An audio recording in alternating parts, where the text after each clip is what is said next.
The Locker Room, with all the sports news you need, live.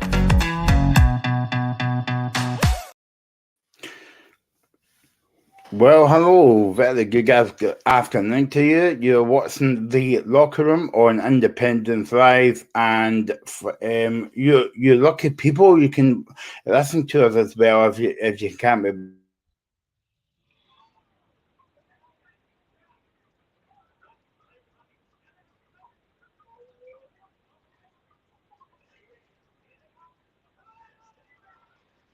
Hello? I don't know if that's me or Michelson that's disappeared here.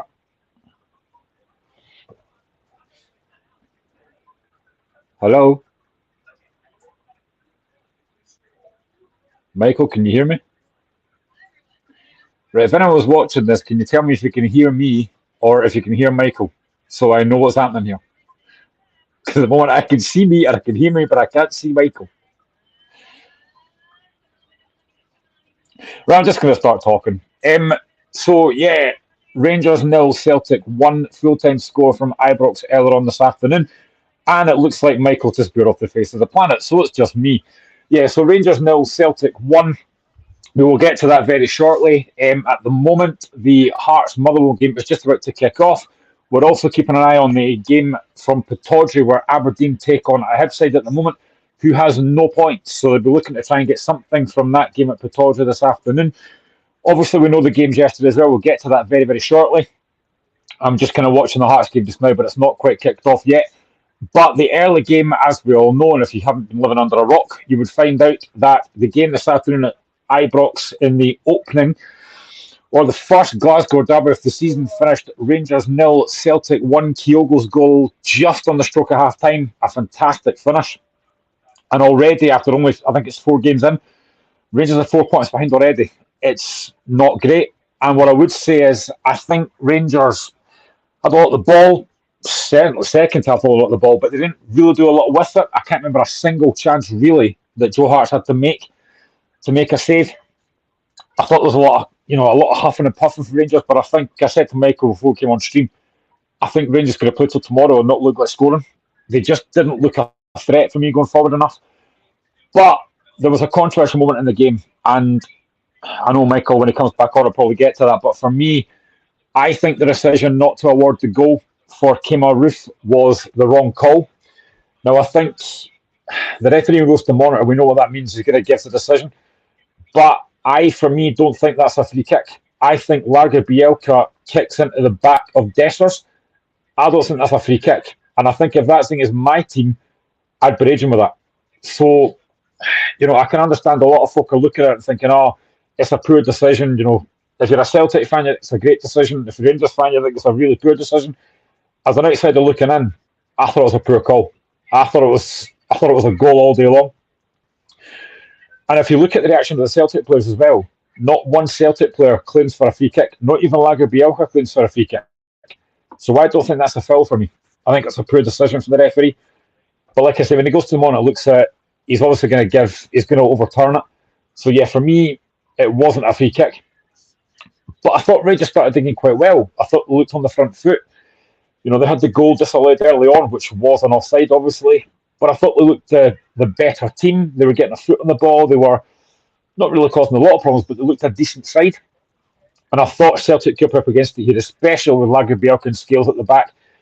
I thought Lager Bielka looked a bit sloppy at times. Any ball over the top was causing problems. There was a couple of times he was caught out. But I thought he actually got back into the game. I thought Liam Scales was very, very good.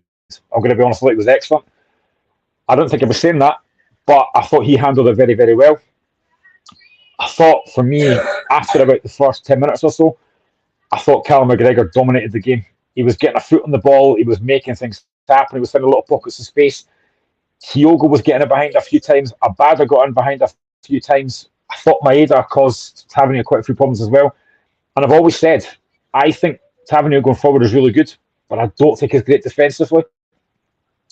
So, for me, I thought it was a very even first half, but you could tell after the first 25 minutes, the Rangers fans were getting frustrated because McGregor was starting to dominate the game. And he was just finding those little pockets and causing problems. There was chances for Celtic as well. You look at the chance for Kyogo. Now, I can understand as a striker why he's taking that shot on, but I think he's got to be squaring that from Maeda. He's got to square that. But you know what? Strikers are greedy. And you're a guy like Kyogo who's a good striker. He's going to take the chance and have a shot, but I think he's got to be squaring that. And when the goal comes, it's a brilliant goal. It's a terrible mistake from Golson, the header back. But you've got to give massive credit to Kyogo because what a finish. It's an absolutely brilliant finish. I mean, I think if you actually watch it, I don't think Jack Butland thinks he's going to shoot. And I don't think anyone thinks he's going to shoot. It's a brilliant finish from a top quality striker. And his movement was great all game. That's what you get with Kyogo. I think at one point during the first half, I think there was a stat that he had the fewest touches on the pitch. But that's what Kyogo does. Give him a chance, he's going to bury it. And I just think Kyogo's movement is fantastic. Just give me 2 minutes. I'm going to send the link to Michael because he seems to have lost it. So give me 2 minutes here and I'll come back on. Let me just double check. Invite guests, copy. Just give me 2 minutes, guys. I'm trying to sort a few things out here. Michael, can I get the link back on?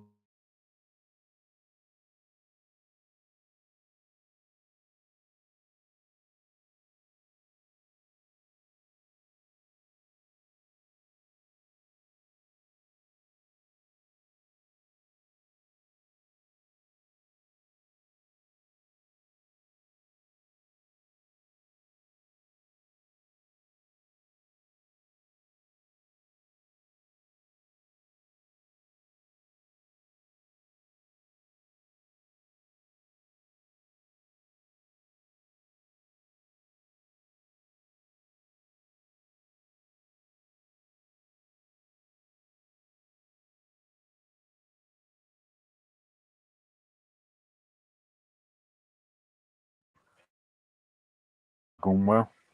Yeah, sorry. Sandy Knox, if you don't like what you're watching or listen to, turn it off. I don't really care.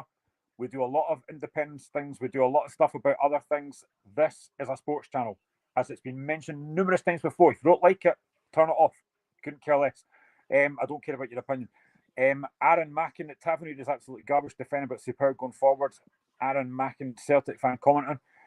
Yeah, I mean, I think Tavernier is he's a good player going forward. I've said that numerous times, but he's not a defender. He never has been. But I mean, I do think at the end of the day, and I'm an outsider. Like I'm a Hearts fan, as anyone watches this show knows. For me, it's not a free kick. You can clearly see that Lagerbielke kicks in to the back of Dessers. It's not a free kick. So I think it's a poor decision from me. But again, if that goes against Celtic, Celtic fans will be furious. So you can't have it both ways for me. But yeah, I think end of the day, you look at that Celtic defensively. A lot of Celtic fans, now I'm on Twitter, and a lot of Celtic fans, when they saw that team news, and it was Lagerbielke and Scales, they were concerned. But to be fair, they did very, very well. Oh, there's a chance for Hearts there. Maybe should do better there. So I'm just going to add. Oh, yes. Here he is. He's back.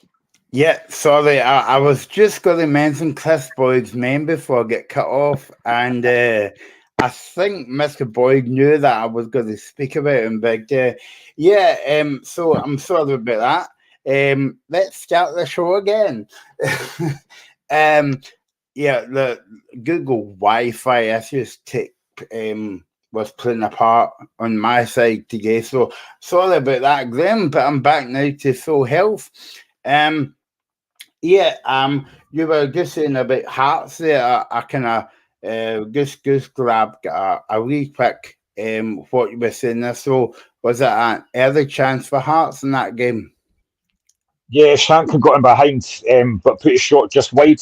It's been a very uneven start, I would say. I think Hearts looking all right. We have made 3 changes as I said they got beat by Pauk. But, I mean, my worry is Kai Rolls is starting at centre-back again, and I think he should have been dropped after the last 2 games. But he's starting alongside Kent. It's only 7 minutes on the clock so far. It's still 0-0, but there's not really a lot on the game so far. Okay, so we'll keep an eye in the Hearts Motherwell game, Aberdeen Hibs game. And we're going to look back at the game yesterday as well. Don't forget, if you want to comment on anything that we're talking about, just comment on Facebook and YouTube. We're here until 5 o'clock on the locker room. Okay, Graham, half an hour. I finished the Ibrox in the Glasgow Derby. Rangers won. Rangers now Celtic won. Got two, so give you a minute or two. What did you think of the game overall, Grim? Well, I'm probably going to repeat myself, but I thought Rangers started a better side. They had that goal disallowed early on, which was obviously an offside. And I thought they started the game better. They got the fans on their side, and they kind of got at Celtic. And if you looked at that Celtic defensive partnership of Lagerbielke and Scales, there was a bit of a worry there. And any ball over the top early on was causing problems. But they started to get back into the game a little bit.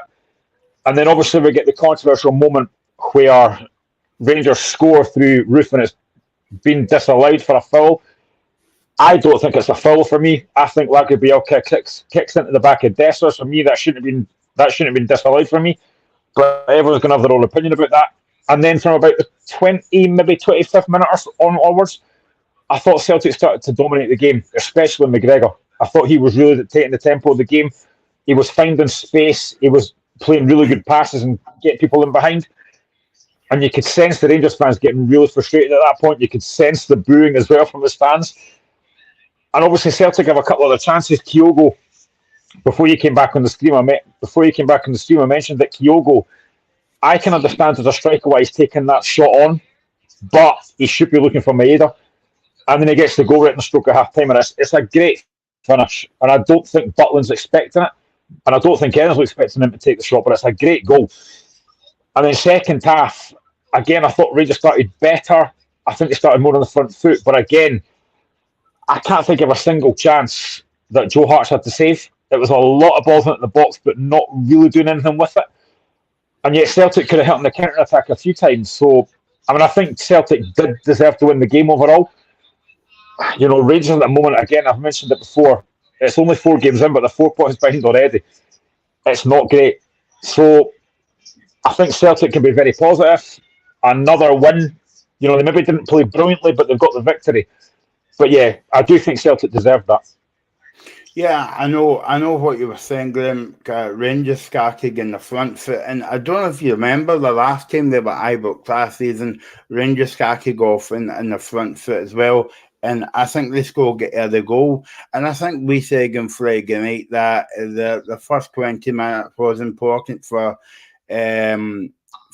Rangers, because if Rangers didn't get off to a good start, the fans would get on the back, and I'm going to come back to speak about the fans earlier on. But you mentioned about the back line there.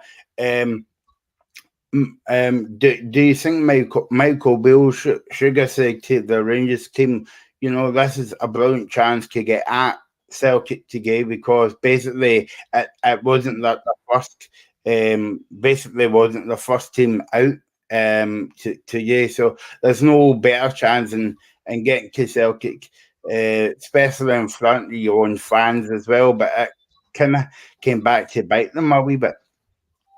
Yeah, you could sense that they were trying to get the ball over the top early on and causing problems, and it did work. I think there was a couple of times they got in over the top and the Celtic defence looked a bit vulnerable, but then they kind of stopped doing it. They just didn't. Rangers, for me, had a lot of the ball first half, especially the first 20 minutes, but didn't really do a lot with it. And I think when you've got 2 guys at the back that, are very, very new to that Celtic team, I know that Scales has played before, but him and Lagerbielke is a very different partnership. You've got to put pressure on them. And I just don't think Rangers did that enough. And as I said, they started to let Celtic dominate the game. And Callum McGregor in particular was having a massive influence in that first half. Nobody was getting near him. For me, if I was Michael Beale, I would have said to Ryan Jack or somebody to go and sit on McGregor. Go and sit on him because he's causing problems. And they didn't really do that. And that's where Celtic started to get joy, because he was spraying the ball about. He was getting the ball wide to Abada and Maeda. And they were causing numerous problems. And I just think Rangers at the moment, I'm going to be honest, and I said before we came on the stream there, I know that Rangers have signed a lot of players. I'm not convinced by a lot of them. I think Dessers for me doesn't look great. I think Lammers, when he came off the bench, gives him an option, but again, he doesn't do enough. Danilo comes off the bench, doesn't do enough. And I think as well, I can't remember what minute it was, but there was booing when they took one of the Rangers players off. Was it Matondo, I think they took off? And the Rangers fans booed. It came out Roof, aye. Because Roof is probably one of Rangers' best strikers, and they've taken him off. So I can understand why the Rangers fans booed that. It was a poor call for me because Roof wasn't having a lot of effect, but he's a player that can cause problems, and they took him off. So yeah, I can understand why Rangers fans weren't happy. But I'm not overly convinced by that Rangers squad. I think they just, for me, don't look good enough going forward. And again, it's early in the season, it's only 4 games in, but they've got a lot of improvement to make. Yeah, nine signing Rangers made in the summer. Do you think that was a bit too much? No, knowing that the Celtic game was the 4th game in. I think I understand why they made a lot of changes because they had to make them. That squad wasn't the best, and they had to make changes. But 9 is a lot, and when you're playing quite a few of them, when you're bringing them on in a massive game like that, Celtic have got the experience. A lot of the players have played in derbies before. These guys haven't, and it kind of showed a little bit. So yeah, I think it was a lot of changes to make. But as I say, it's very early in the season at the moment. But 4 points behind already, and you know that the Celtic team are not going to give up without a fight. For me, this was a game that Rangers, and I said on Friday, it wasn't maybe a must-win, but it was a must-not-lose, and they've lost it. So it was massively disappointing. As I said, second half, they put a lot of balls in the box, but Joe Hart was very comfortable. And I think if I'm Michael Beale, that's what I'm disappointed. They didn't test Joe Hart enough, and that would be a massive disappointment for Michael Beale. I kind of did say this to you on Friday with you and when Stephen was on as well, in terms of it was a funnel game sometimes because obviously that Celtic had 2 disappointing results away to Kilmarnock in the League Cup and a poor performance against Johnson, albeit they had chances, but at the end of the day, out from the smell no. But Celtic went out to sign 2 or 3 players in the window, in the last year of the window, and let's not forget that Abada thing as well, a new deal. Whereas Rangers went out against PSG, got well beaten by Real over the 2 games, and they did not make any signings. So do you think that the tables has basically turned a wee bit in terms of that? Because if you spoke to any Rangers fan after the St Johnstone game last week, they'll be saying, well, Celtic are there for the taking, and all we need to do is turn up at Ibrox in front of the 50,000 and win the game. But obviously, today we found out that wasn't the case. Yeah, I mean, again, it's another big game for Michael Beale, another game that he's failed to win. That's going to be a huge blow for him. And I think a lot of Rangers fans were confident, especially after last week and that Celtic result against St Johnstone. And they've let them down again, really. I think there was a lot of effort from Rangers, don't get me wrong, but there wasn't a lot of quality, and it showed. So yeah, there's a lot of things for Rangers to work on, but already that's 2 games they've lost. They've lost to Kilmarnock and then they've lost to Celtic. I don't think they can afford to lose many more already this season. Celtic, although maybe not playing that well, they are still, the top of the league. They are, and I do think Celtic will get better as well. I do think they'll get better once the new players they've got have settled in. I think they will improve.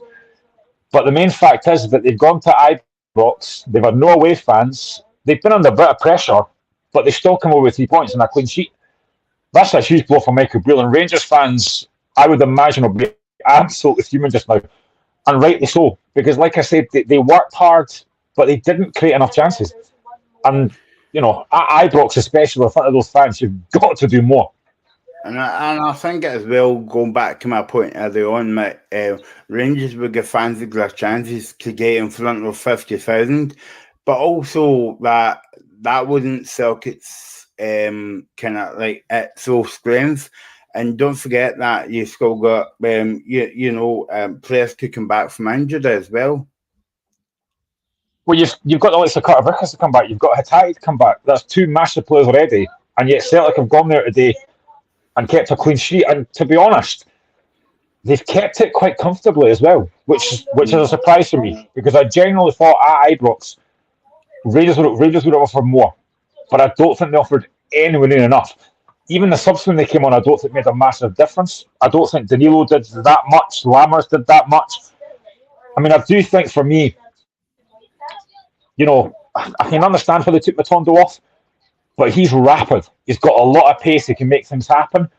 I would have maybe kept him on for a little bit longer, but the changes they made didn't have any impact. Again, Celtic made a few changes during the game, and again, it's that word I keep using. They just look comfortable, which I never thought they would do at Ibrox, with the fact you've got Larga Bielka and Scales at the back, who are very, very on trial as a partnership, and they really, and you mentioned it before it came on the stream, Scales really strode that. I thought he was really, really good. He dominated the back line. Bielka at the start had a few shaky moments, but again, as the game went on, he got better. So it just goes to show that I think Celtic's recruitment, as it usually is, has been very good. Rangers at the moment, I don't think the recruitment's been particularly impressive so far. But is it worrying, Graham? Because I keep saying this on the show, and I've said it on Friday as well, that when you watch Rangers' performance for Ibrox away from home, they've not really been convincing for like 90 minutes. So it's always been bitty performances, like 45 minutes performance, whether it's in the first half or the second half. And okay, they scattered well. The game well today for the first part, about 50 minutes. But as you know, you can keep the ball all day and still not work the keeper. So do you think that's a big concern to Michael Beale, but also the Rangers fans, where if you went back to last season, they weren't really convinced? Okay, they were winning games, but they weren't really convincing as well. Yeah, I mean, I don't think it's...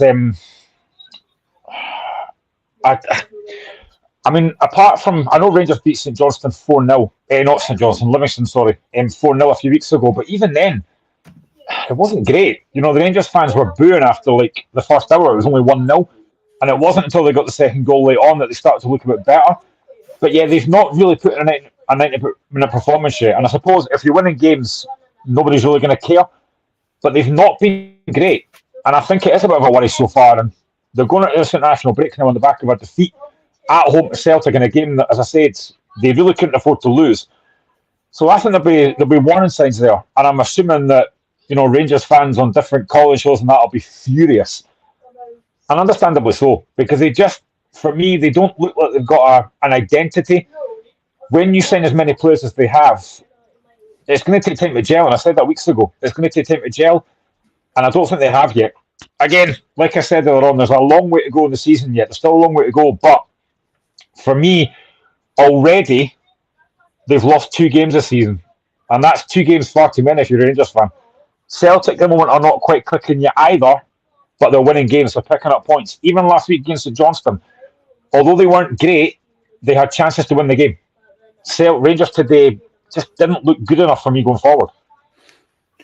From a Celtic point of view, Graham, do you think it was very, unusual for Celtic to play like that today? Because obviously they were, because I spoke to some Celtic fans yesterday and during the week and all that, and they were actually quite nervous. Whereas, when Postecoglou was there and Celtic was at full strength, they were very confident. But this is the first kind of Glasgow Derby Old Firm game caught what you were going into the game, and they were a bit nervous about it. Yeah, and I think it's because of that partnership at the back. It was very untried, and I think a lot of Celtic fans probably were a bit worried that they might get found out here, but they didn't. Like I said, apart from the 20 minutes, where I thought Larga Bielka was a little bit sloppy and a little bit nervous, which is understandable. Your first Glasgow Derby at Ibrox with no Celtic fans, so you're going to be a bit wary. But he got better as the game wore on, I thought, and his confidence grew. And if you can be confident after that, then I think he'll be fine. Now he's settled in a bit. But yeah, I think there was a bit of nervousness from Celtic fans when they saw that team. But they've won the game 1-0. And again, this is the difference, right? Rangers had Danilo, Roof, Lammers, Sima, Matondo, all these attacking players, and they didn't really look that much of a threat. Celtic have got a guy like Kyogo, who you know that if he gets a chance, is going to bury it. And as much as he could have had a hat trick, as you mentioned before, he could have done, he's taken the one big chance that he had. Rangers didn't have anyone that could do that for me. I've wrote down here Celtic got 4 brilliant chances, and we're going to get into them in detail. But I mean, Rangers had, half-hearted chances in the second half, but Joe Hart didn't have anything to do. No, that's what I mean. When you're at home, I don't know what the stats were, but I think it's maybe 1 shot on target, if I'm right. And even that wasn't really a great effort either. So I think if you're a Rangers fan and you're Michael B, you've got to be looking at it thinking, we've not done anywhere near enough to test the Rangers goalkeeper, the Celtic goalkeeper, and they haven't. And it was kind of a common theme all through the game. Second half, they put a lot of balls in the box, they got a lot of men behind, but they didn't really create any clear-cut chances that I can remember. And that's why I said it was comfortable. And where the Celtic had, as you mentioned, there are 3 or 4 really decent opportunities, especially the second half. There was a ball put across the box that I think it was at the back post. He was very unlucky not to get a tap in there. So Celtic always, for me, carried that threat going forward that Rangers just didn't have. Now, when Celtic grew into the game, they kind of looked like scoring right away. But before Kyogo scored that brilliant goal at the end of the first half. And by the way, I think that was it's a good time for a team to score. Just going on for a half time and then all that. But Kyogo had a brilliant chance. He could have squared the ball back to Maiga, and as any strikers does, he just took the shot on himself. I think if you ask any top class striker if they're passing that, they're saying no. Of course I'm not. So I understand that. Kyogo wants to score. Of course he does. But he probably should square that. But I can understand why he didn't. And at the end of the day, he's unlucky, because he does do everything right. But you've got to give Connor Gold some credit. He gets back in the line and clears it. Kyogo does a lot of things right there, but it's just that, great defender from Connor Goldson. But yeah, I think if you're Maeda, you are screaming for Kyogo to pass that, but he was never going to pass it. Yeah, no, let's speak about the goal then that Kyogo. Brilliant. I mean, I think it was Neil Lennon was saying during the game that any other striker would take a few touches on it, but not Kyogo. Yeah, I mean, it's a brilliant finish. But I think most people, I had the radio on as well while I was watching it, and even the guys in the radio station are saying, why is he not taking a touch there? But he doesn't need to. You look at the goal he scores at Aberdeen at Pataudry, it's very similar. Just the ball comes over the top, it's a mistake from the defender, and he bullets and he hammers it in. This is the same. It's a mistake from Connor Goldson. And you are thinking, take a couple of touches driving at the box, but he hits it so early that clearly Jack Butland's not expecting it, and it's a brilliant finish. I don't think Butland could do a lot about it. It's just a great finish. And that's what Kyogo can do. This is a thing with top quality strikers, and maybe don't see them for a lot of the game, but when they get that one chance, they bury it. And he did, and it's a great finish. But I will say, though, it was so eerie, because when he scores, there's obviously no fans there, so there's no reaction. It was very, very weird. Yeah, and a brilliant time to score as well, Graham, because that was, I think that was on 45 minutes. Right in top of half time as well, and you're thinking, well, Celtic's got to get a bit of a lift from that, and the opposite's going to happen to Rangers. And I kind of did that in the second half. Yeah, but I did feel, especially with about 50 minutes to go that first half, I did feel the goal was coming for Celtic, because they were creating chances. You mentioned the Kyogo goal, you mentioned the Kyogo chance before that. The goal looked like it was coming. Yeah. But the longer it went, you think, well, it's obviously going to be 0-0 at half time. And it is the perfect time to score. Rangers then have to change the way they play in the second half. And I think they did a lot of it. But it was a lot of balls into the box, but not really doing a lot with it. Whereas Celtic knew that, they could hit on the counter-attack, and they did that a few times in the second half. So it was very much set up for Celtic to counter. But I've been more disappointed with Rangers and how they played because, as I said, it was a lot of possession, a lot of balls at the box, but no real efforts on goal. A bit like this Hearts game just now, to be honest. 27 minutes gone, it's still 0-0, and it's not been great, I'm going to be honest. I think Hearts have been very, very sloppy in possession. Motherwell look dangerous going forward, but again, I said on Friday, I think it was, to Stephen, that if we don't score in the first 20 minutes, the fans will turn, and they have. Hearts have been very poor so far. European hangover potentially, but they've not done enough for me. But yeah, I think, Celtic for me have got the win. They'll now, international breaks come at a great time for them, sitting pretty top of the league. But Rangers now have to react after the break. They're going to McDermott Park, I think it is, after the break, and they're off the back of 2 draws now, so they're in a bit of, are they in the ascendancy now, St Johnstone? They're going to prove a difficult team to play now. I know you were saying about the international breakdown, Graham, and it can work one of two ways. As for Celtic, they've not been playing well since the beginning of our season. They've just went over the other side of the city and beat Rangers. And I don't know about you, but when you beat your rivals out the back door, whatever where you're playing, you still want to play the next week. But obviously Celtic's got that 2 weeks break now. And as for Rangers, I think they would want to be playing tomorrow night.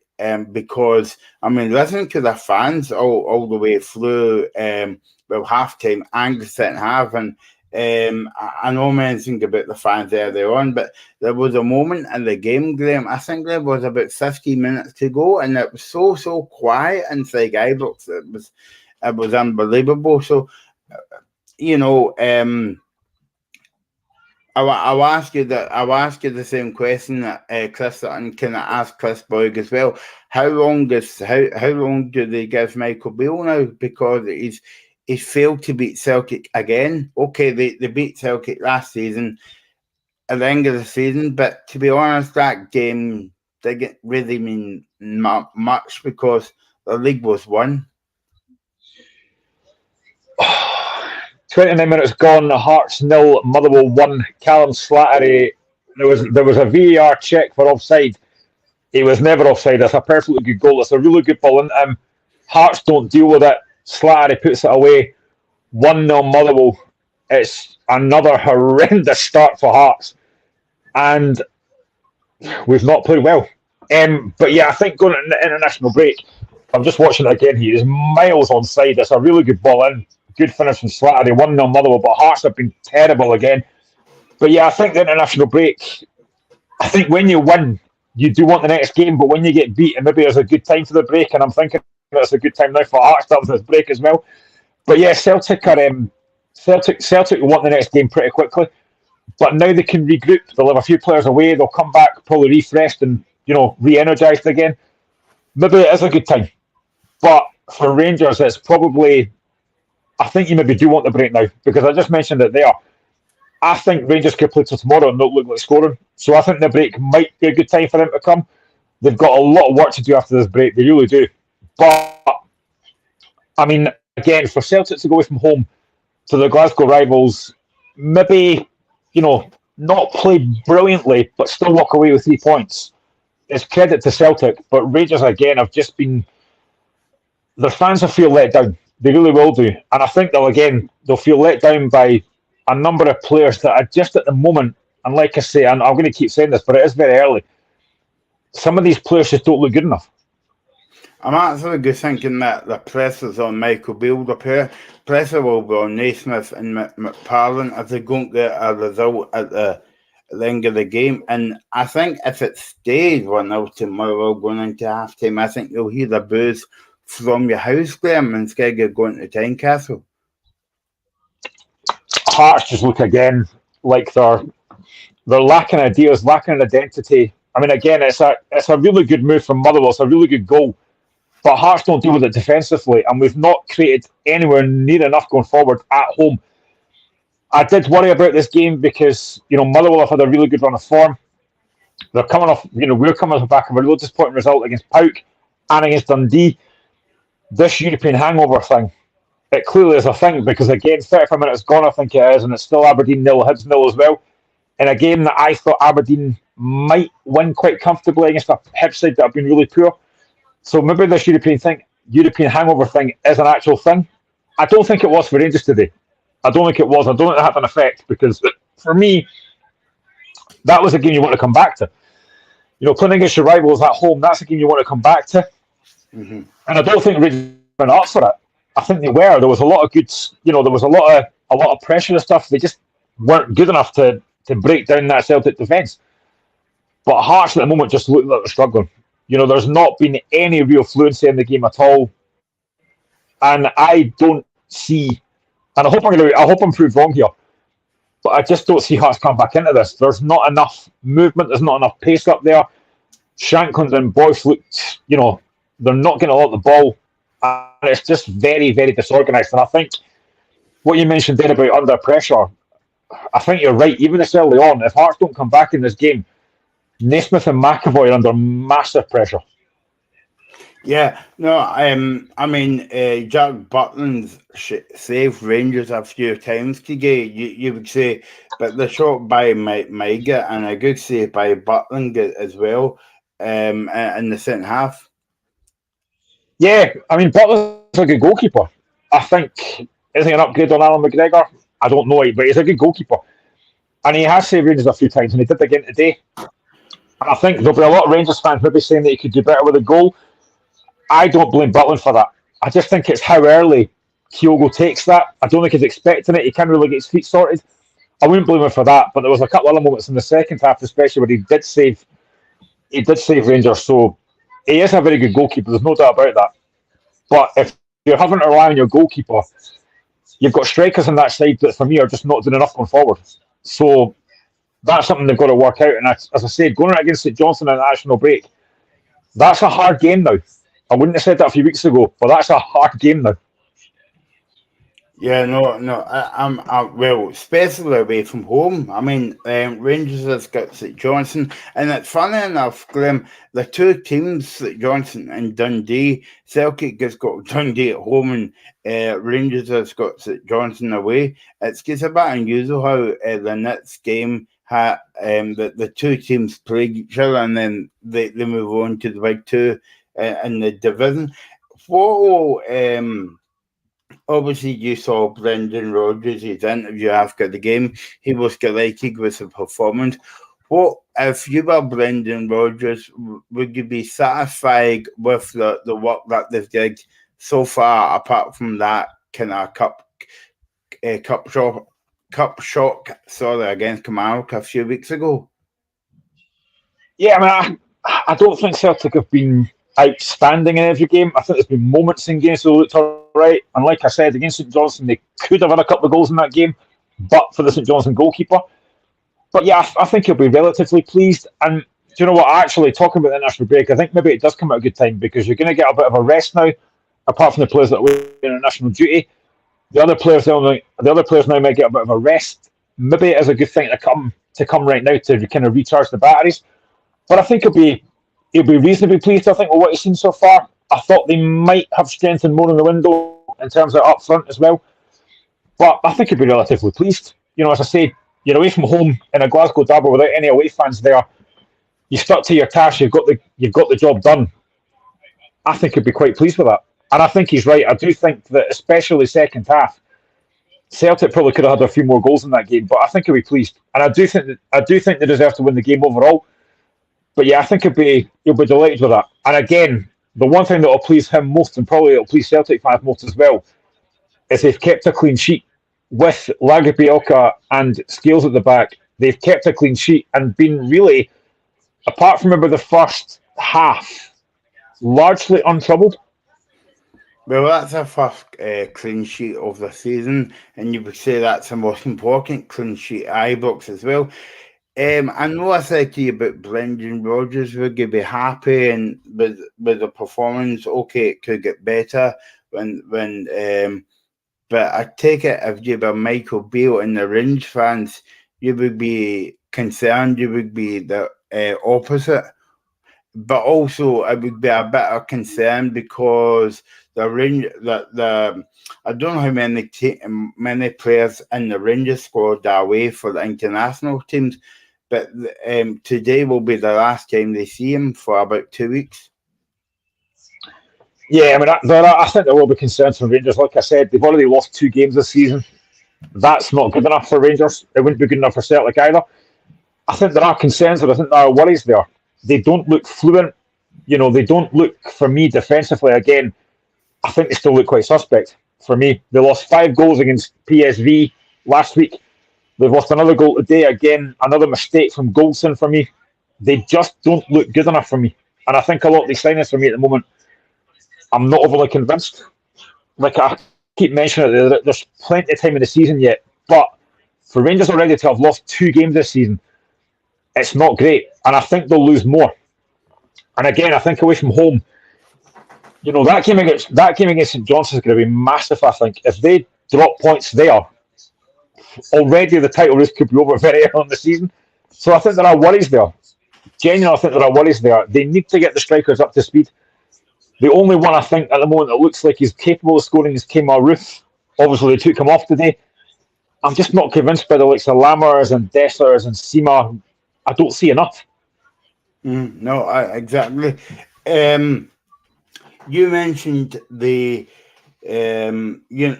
Celtic would have to build on this as well. And I mean, don't forget, Rangers has had 2 disappointing results in a row, getting beat for PSV and heavily Graham as well on Wednesday night, and then coming back on Sunday and playing against Celtic, your biggest rivals in the league, and you get beat. Yeah, I mean, I think if that game was at Parkhead today, I would expect Celtic to have a lot of possession, dominate the game. But being at Ibrox, I'm expecting Rangers to offer far more than they did today, and they just didn't do enough. Apart from the first 20 minutes when I thought they looked decent, they didn't offer enough. And you could tell very early on that the Rangers fans were getting very frustrated. They weren't creating enough chances, they weren't looking decent enough going forward. There's a chance for Hearts here. A decent opportunity there for Alex Lowry. It's a good block again by Motherwell. But yeah, I just think Rangers, for me, to be honest, their biggest goal scoring threat just now is James Tavernier. He's their main goal scorer threat just now. But they don't look good enough going forward for me. I think for me, again, I talk about the fact that Matondo's got a lot of pace. I was a bit surprised to come off because he does have that threat in behind. They need to do more going forward for me. So it's going to be interesting to see what they do after the international break against St Johnstone. If they were to drop points there, I think Michael Beale's under a lot of pressure. I really do. Because today is a massive, massive letdown. And Rangers fans on Twitter, I'd imagine, are going crazy. And understandably so. And then when they comes back, it's got the St Johnstone game and match day 1 and the Europa League as well, and that's at Ibrox for the first game as well. So there's a lot of big games coming up. But okay, so Rangers now Celtic 1. Kyogo was the only goal of the game on 45 minutes. So Celtic stays at the top of the league until after the international break. There's a small matter of Hearts, Motherwell, Aberdeen, Hibs game wrong today, and also there's women's football as well, Graham. I'll just bring you up to speed on what's not happening because they're all 4 o'clock kickoffs. Actually, one game has already been played. It's Sparkins Mill, Aberdeen women 3. The game's kicking off at 4 o'clock. Just got about 15 minutes time. Actually, Hamilton Accies against Dundee United women's. Motherwell against Monclose, Rangers against Packet Thistle, another big kind of Glasgow Derby there. And I wonder who Graham will be supporting in this game. Hibs against Celtic. 10 past 4 kickoff. We'll keep you right up to date in this one. So, as I said, Rangers now Celtic 1, Kyogo. Get your comments in. We're on Facebook, YouTube. We're on Facebook and Twitter. So you can comment on there. We're until 5 o'clock tonight here on the locker room. Yeah, so it sounds as though Hearts Mill Motherwell 1. It sounds as though Hearts are very poor, Graham. We are, again. I heard Stephen Naismith before the game, and he talked about having to start quickly and getting the fans on side. We've not done that, and we'll lose a really, really poor goal. To be fair, Motherwell looked the better team going forward. They had a shout for a penalty earlier on, Haring, but it wasn't. It maybe looked like a handball, but it wasn't. But Motherwell look better going forward than we do. We cannot get Lowry in the game. We can't get Shankland and Boyce in the game. There's been a lot of niggly fouls as well. Hearts just look very poor. Motherwell seem to have our number just now. And for me, if there's another goal in this game, it's going to come from Motherwell. We are just not offering enough going forward. And I think the Hearts crowd are going to be very, very agitated, and rightly so. I'm watching it, and we look devoid of ideas. We're not getting the ball wide. We're not looking like we've got any plans. Stephen Naismith is standing on the touchline looking very annoyed, as most Hearts fans are. It's just not working for me. And I said weeks ago, when the fixtures came out, the fixtures looked decent. We didn't play Hibs, Celtic and Rangers till October. The fixtures looked very favourable for us. And we've just blown it. A draw against Kilmarnock at home. We got beat by Dundee. We're losing here.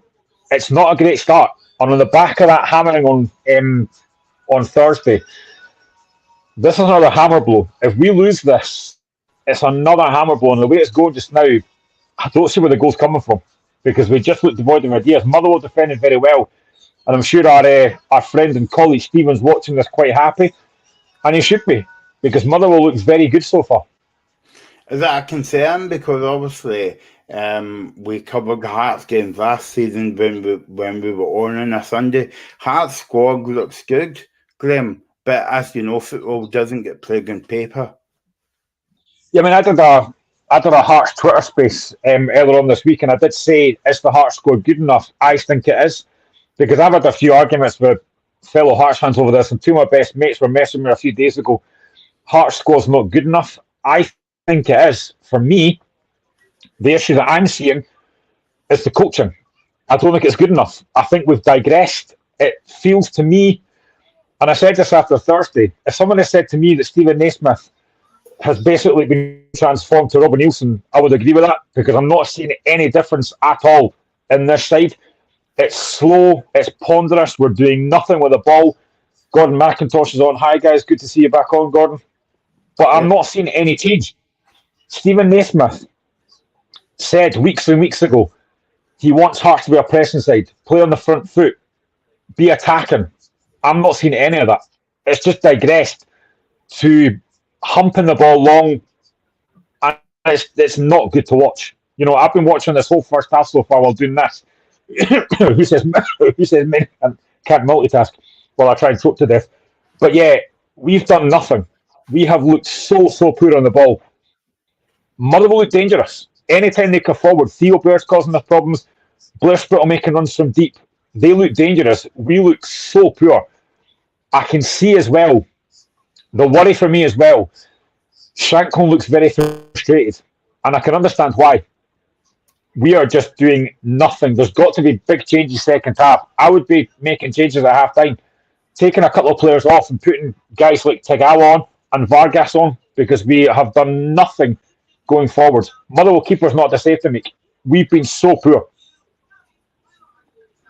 Gordon Mancourt says, great derby, looking forward to seeing Celtic ones there at full strength. And that's a good point. Obviously, you missed a chat there, Gordon, about we were talking about the Celtic and Rangers game. But yeah, I think we need to remember, Graham, that Celtic played well to get, but they weren't at full strength and still got the win.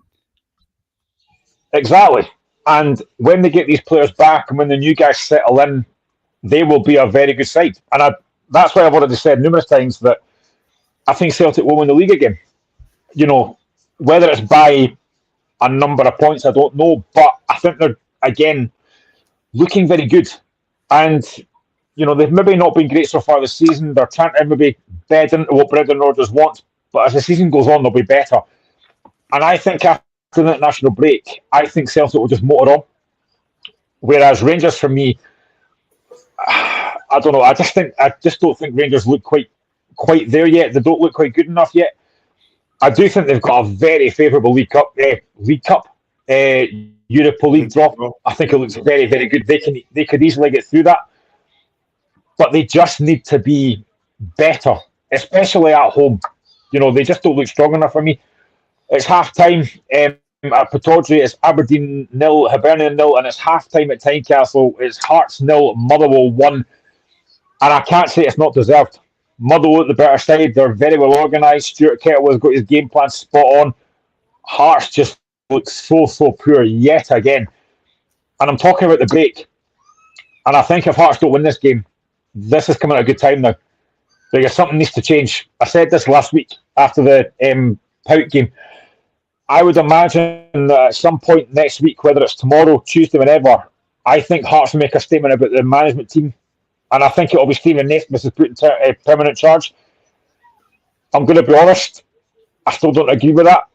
I didn't want him in the first place, and at the moment, it's looking like another failed experiment. It failed under Cathro. It failed under Levine. I do think Nielsen did a good job, but again, it was the right time for him to go. But this is a failed experiment. It didn't need to be made. And I think, again, Joe Savage and Andrew McKinley have got to take responsibility here because they've got this appointment wrong. And I've said this for weeks. It was the wrong appointment. And it's been shown that. Now, Graham, as you know, Askey an hour away from Edinburgh and Askey another 2 or 3 hours away from Aberdeen. And I think if I can open the window in here, I can hear the Hearts fans booing and the Aberdeen fans booing as well. Yeah, again, I don't know if the European games have got something to do with it, coming off the back end, but for me, there's no excuse. Hearts are at home here. Aberdeen are at home.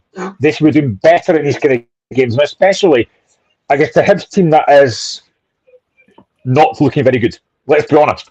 They were hammered in Europe, but that can happen. Aston Villa are a far better side than Hibs. That's going to happen. But I'd expect Aberdeen at home to be better. I think they've got a better squad than the Hibs completely. But clearly Hibs are... I'm not watching the game, so I don't know, but clearly Hibs are staying in the game and doing their jobs well.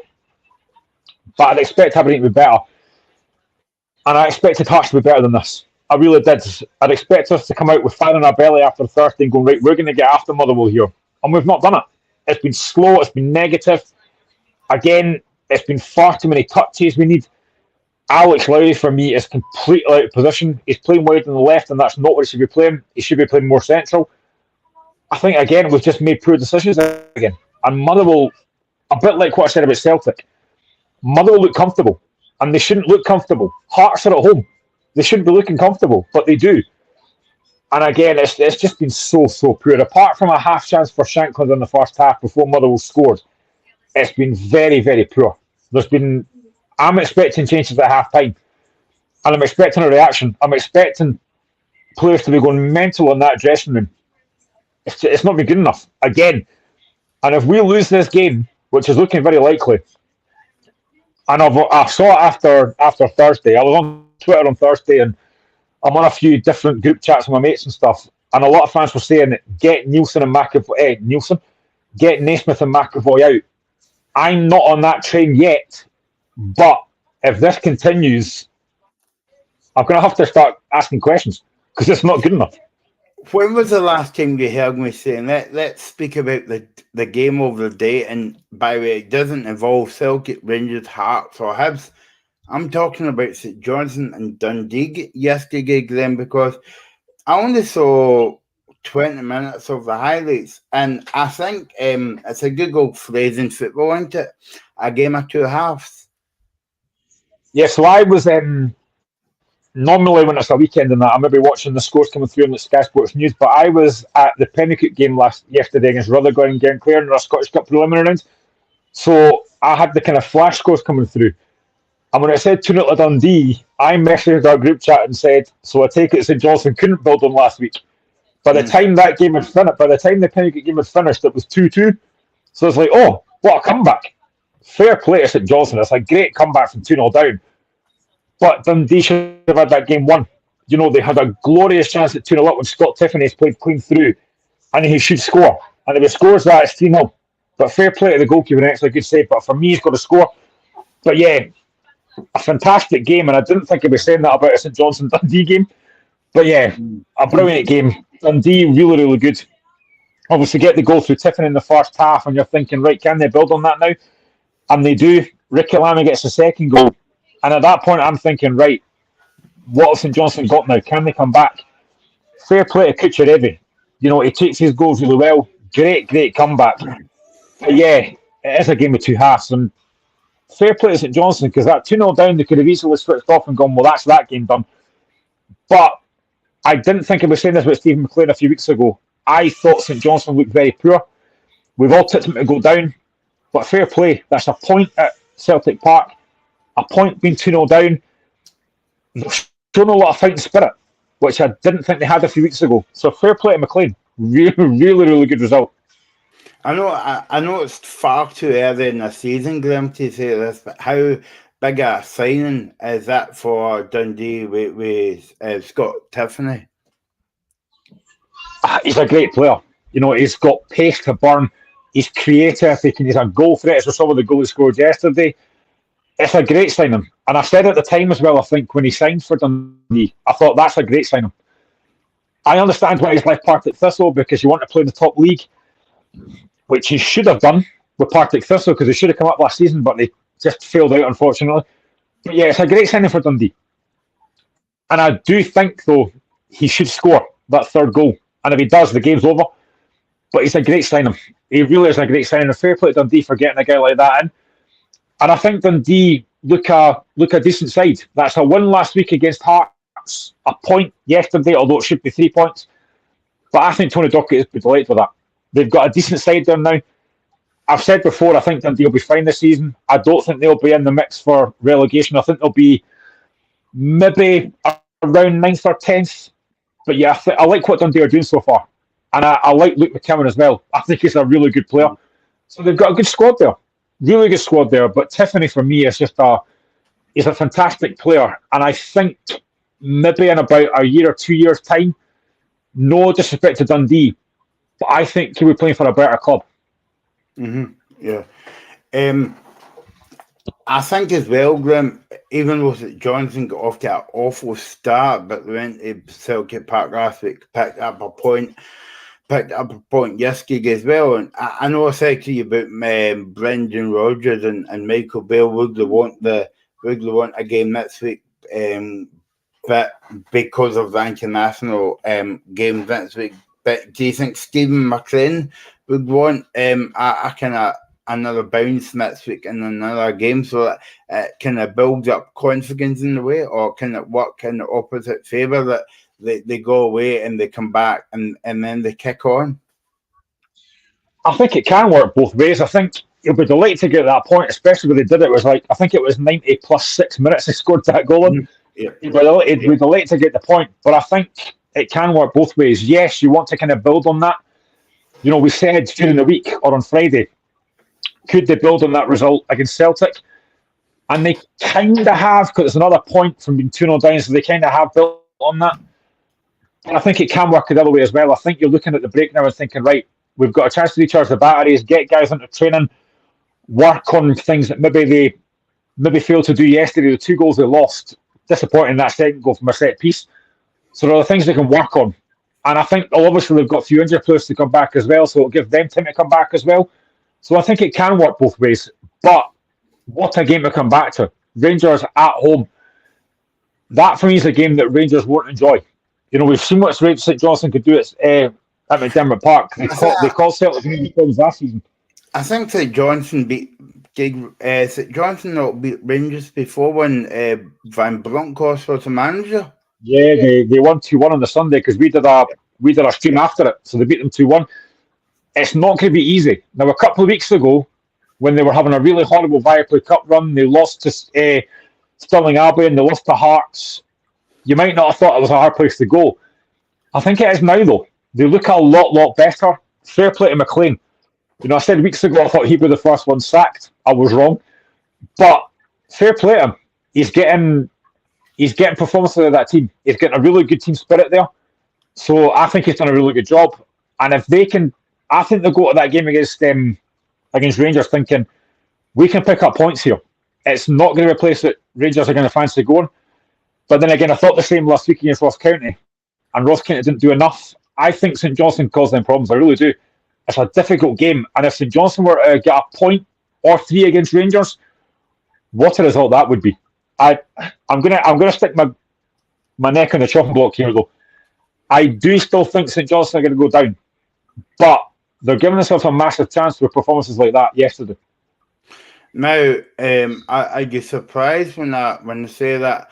I've just got a text message in the group chat, and Reagan says he'll give us prediction of who will go down in the last game of the season.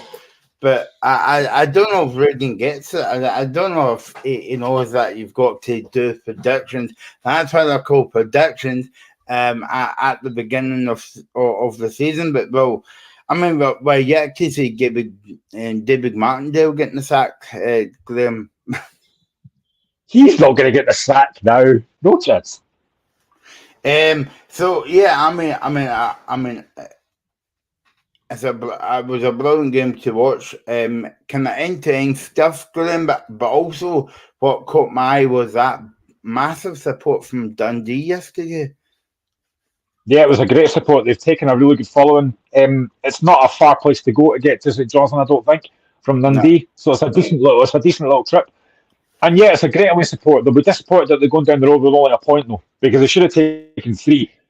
And the fact it was so late on, 90 plus 6 minutes, as I said, they'd have been thinking they're taking 3 points up the road. And I keep going back to this thing that if Scott Tiffany scores to make it 3-0, the game's done, but he doesn't take his chance. But I suppose if you're a Dundee fan as well, going down the road there, they'll be happy enough they've taken a point. It's not a defeat. And they'll be happy they've taken, what is it now, 4 points from the last 2 games against Hearts and St Johnstone. Yep. They'll be happy with that, I think. Yep. They've had a decent start to this. They've had a decent start to the season so far. They've never been outplayed. They've not been hammered yet. I think Dundee fans will be happy with that. Yeah, I mean, I was just looking at my notes as well. Like Chris Kane had a shot yesterday as well, and also as you mentioned earlier on, Tiffin had a goal, but he also had a few shots. And Biaka's, I hope I've pronounced his name right as well. That's mean with my specs not on, even though I don't wear any. But the sympathy would be good. He had a brilliant shot as well. At goal, Brown. I don't know, brilliant shot at goal, but yeah, the game finished 2-2, and I think. Who do you think will be the most happier of the managers there? Would it be McLean or Doherty? I think it's got to be McLean.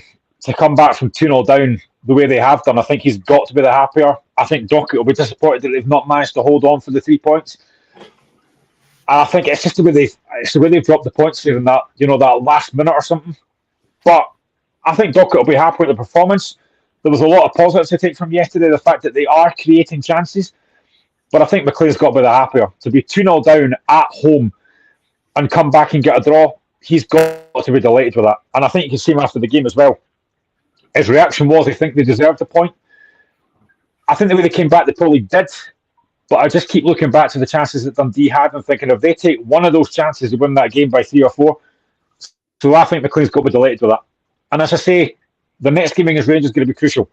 If they can take points in that game, what a massive, massive impact that would have to then have beaten Celtic, take a point yesterday, and then maybe get a point or something against Rangers. That would be great for McLean. He has been under, make no doubt about this, Stephen McLean's been under a lot of pressure recently from pundits, from fans, but he's turned it round. He's done a really, really good job there. So maybe it just goes to show that, and I don't know who it was that said this a few weeks ago on the podcast, it was either maybe yourself or Stephen, that managers don't get a lot of time. When you get beat straight away, it's sack him, get rid of him. Now, fair play to St Johnstone, because they could have reacted a few weeks ago and said, right, this ain't working, get rid of McLean. But he's turned it round. So fair play to him. Yeah, no, I mean, I think what they've got in the Premiership in England is a revolving door. Like, if you don't win a game, you're out the next day or whatever as well. But yeah, I mean, going back to Scott Tiffany, Graham, and I'm choosing my words very carefully here. But if Hearts don't stop start scoring, obviously you've got up until Christmas now. Do you think there'll be teams sniffing about him if he continues that form? I don't see why not. And the thing is, the one thing I like about Tiffany is direct. He's really, really quick. But He's he's got a not lot of wrong pace. now. No, he's a very, very good player. And I think, teams like Hearts, Aberdeen, Hibs should be looking at a guy like Tiffany that can cause problems going forward. So I think come January, if Tiffany keeps on playing the way he is, I would expect a bid by 3 or 4 teams for Tiffany. And if they get a decent offer, I don't think Dundee can afford to turn that down. If he keeps playing the way he is, I think he will be leaving Dundee. And sorry, any Dundee fans watching this, but I think if an offer comes in that's too good to turn down, I don't think they will turn it down. Do you think that he'll be in the? Do you think he'll be in the eyes of the Hearts fans if he keeps this up? I hope so, because given what I've seen so far, we need somebody in there. I mean, I do like Tiffany. I liked him at Partick last season. I liked a lot of what he did. I've liked him so far this season. I don't see any reason why Hearts wouldn't be sniffing about him in January. But then again, it depends on the manager does. You just never know what's going to happen these days. Yeah, no, exactly. 6 minutes gone of the second half, Graham. I presume it's still 1-0 to Murrow because you're not jumping off your seat in Aberdeen. No, it's not started yet. It's not started yet. The second half, it's just about to start just now. All right, okay. Somebody must be still eating a pie at half time, and it's not me and Graham. By the way, if you've got a pie, you can email, you can meet that, but I'll find a way. I was going to speak about the Livingston St Mirren game, but to be honest, it wasn't a brilliant game. But we'll speak about that in a minute. The late show, as I call it, for St Mirren. But let's get into it, Graham. Right, we always like to speak about VAR on the show. We touched upon it on the Celtic Rangers game. I think we haven't mentioned it in the past few Sunday games that we've covered. However, we're going to speak about it now. Kilmarnock 0, Ross County 1. And I put down beside this game, Graham, the game was overshadowed by VAR. Well, they got one decision right early on when there was a penalty for Ross County for a Stuart Finlay challenge on Simon Murray. The referee gave a penalty and it clearly wasn't. He got the ball, Finlay. So they got that right. That's an example of where VAR is useful. That was right. But the biggest talking point was obviously the goal that was disallowed and given the penalty. Yep. That's an awful decision. That goal should have stood. I was listening back. I tried to listen a few times back to the highlights last night to listen to when the referee blew his whistle, kept blow it, obviously just before the ball gets to Finlay. But you've got to let the play continue. You've got to let that play out. That's what VAR's there for. If there's a decision to make, then VAR will deal with that after that phase of play's ended. To disallow that is an absolute shambles. And the fact that Kevin Clancy's actually apologised to McInnes says all you need to know. But apology means nothing now because it means done. Oh, sorry, Graham. We've got a goal, and it came from. Yeah, sorry. I'm behind the play in this one. Sorry, Graham. On you go. No, you're all right. Cover up for my mistakes. It's just a terrible mistake. It's a really poor error from Kevin Clancy, and he knows he got it wrong. You've got to let the play continue, and then if there is something to sort out, then VAR will deal with it. It's a really, really poor call, and Kevin Clancy knows that he blew too early there. I don't understand what he's doing, and obviously it's just compounded the fact that Dan Armstrong then misses the penalty. So like I say, don't get me wrong, it's a poor penalty, but it should never have come to that because the goal should have stood. Yeah, no, exactly. I mean, we did think like going into the summer that that all the rest will be in a darkened room watching VAR and say, like, this is how you do it right. But for some reason, that they're still getting mistakes wrong. And I think both sets of managers and both sets of fans were unhappy with the penalty. Yeah, I mean, again, it's one of these things that it's been talked about. I mean, I've actually quite enjoyed the last few weeks where there's been no VR to talk about. It's been quite nice. But I mean, yeah, I mean, he completely got it wrong yesterday. There was no excuse for him blowing that early, and I think Kevin Clancy. I don't want to say fair play, but he has obviously said to Dermot McInnes, "Look, hold my hands up. I got that wrong. I should have let play carry on." But it's been compounded with the fact that they've then missed the penalty. I don't think if they missed the penalty, we're maybe talking about this. But it's the fact he misses the penalty. But it's a really poor call. It's a really bad decision for Clancy, and it's cost. It's cost Kilmarnock, and you can sense why Dennis McInnes is so angry, because it should never have happened. We'll come back to this game in a minute, Graham, because I don't know if you've heard, or obviously just to let people understand, me and Graham's not in the same house, not in the same studio. We're in, he's in his house in Google Pennycook, and I'm in Spain. No, I'm in Paisley, so it's nice and sunny here. Scott Brown has got the sack from Fleetwood Town, Graham. It's just come in about an hour ago. Apparently, it's on the back of bad results, but I do now wonder if that might mean that Hibs might get Scott Brown. I don't know if he's going to be taking that job. I still think there's a very good chance that Neil Lennon might be in that job. But people are now, even Hibs fans on Twitter, are asking the question, does that mean Scott Brown might be the next Hibs manager? I don't know if that's a particularly great move, to be honest. And what a chance for Hearts there. Great ball from Atkinson, and Kiyosuke Tagawa off the bench at half time has got a free head and heads over the bar. He has to score. It's a great chance for Hearts. Hearts have made changes at half time. He should score. I think as well, Graham, that sorry, just to pick you up, and that you mentioned a few minutes ago that manager's going to have time in the job. I was just looking. Scott Brown had 16 months in the job, and a win. Okay, he's not won a game this season, but 16 months. That's kind of nothing now in football. No, it's not. I mean, managers very rarely get a long time now, because obviously it's a results game. If you don't win, you're going to get sacked. 16 months isn't a long time in football, and I think I've got one of my mates. Him and his friends go down to Fleetwood quite a lot, and they've not been that impressed with Fleetwood are playing.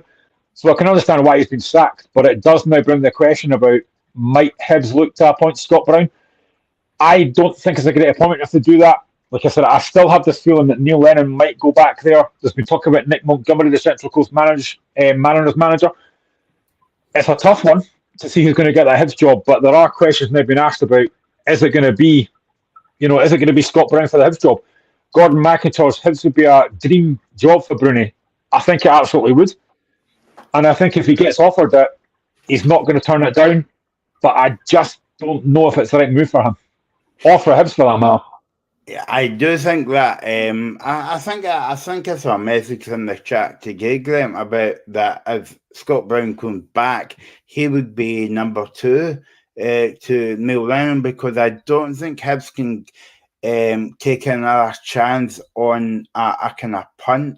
And I'm not saying Scott Brown's a rookie manager, but the expectations are very different between Fleetwood and Hibs. Yeah, absolutely. And I think as well that there's always that thing as well about, should you go back to an old team?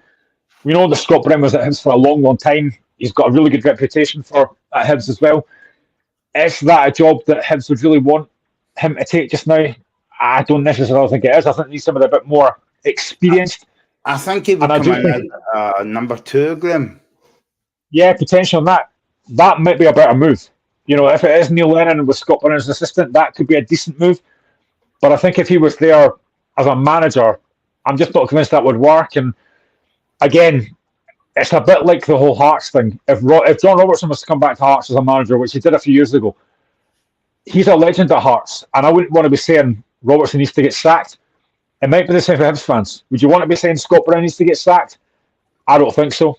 So I think they need to get maybe a more experienced manager in there. And it's clear for me that Neil Lennon wants that job.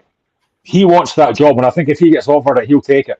So it's interesting what's going to happen. And This national break now gives Hibs a chance to get a manager in. I think they'll have a new manager in by the time they play the next game. But it's who it's going to be. Okay, that was my fault. We kind of digressed and glimpsed at that. Yes, we didn't have to speak about VR for 5 minutes. Brilliant. But I'm sorry, Mr. Duffy, that we're back on the wagon now. On this game. But yeah, I mean, it was a weird incident. It was, and I don't think anyone in the stand knew what was happening either. Because people are thinking, why is that being disallowed? What's happening here? There was no real call for what was happening there.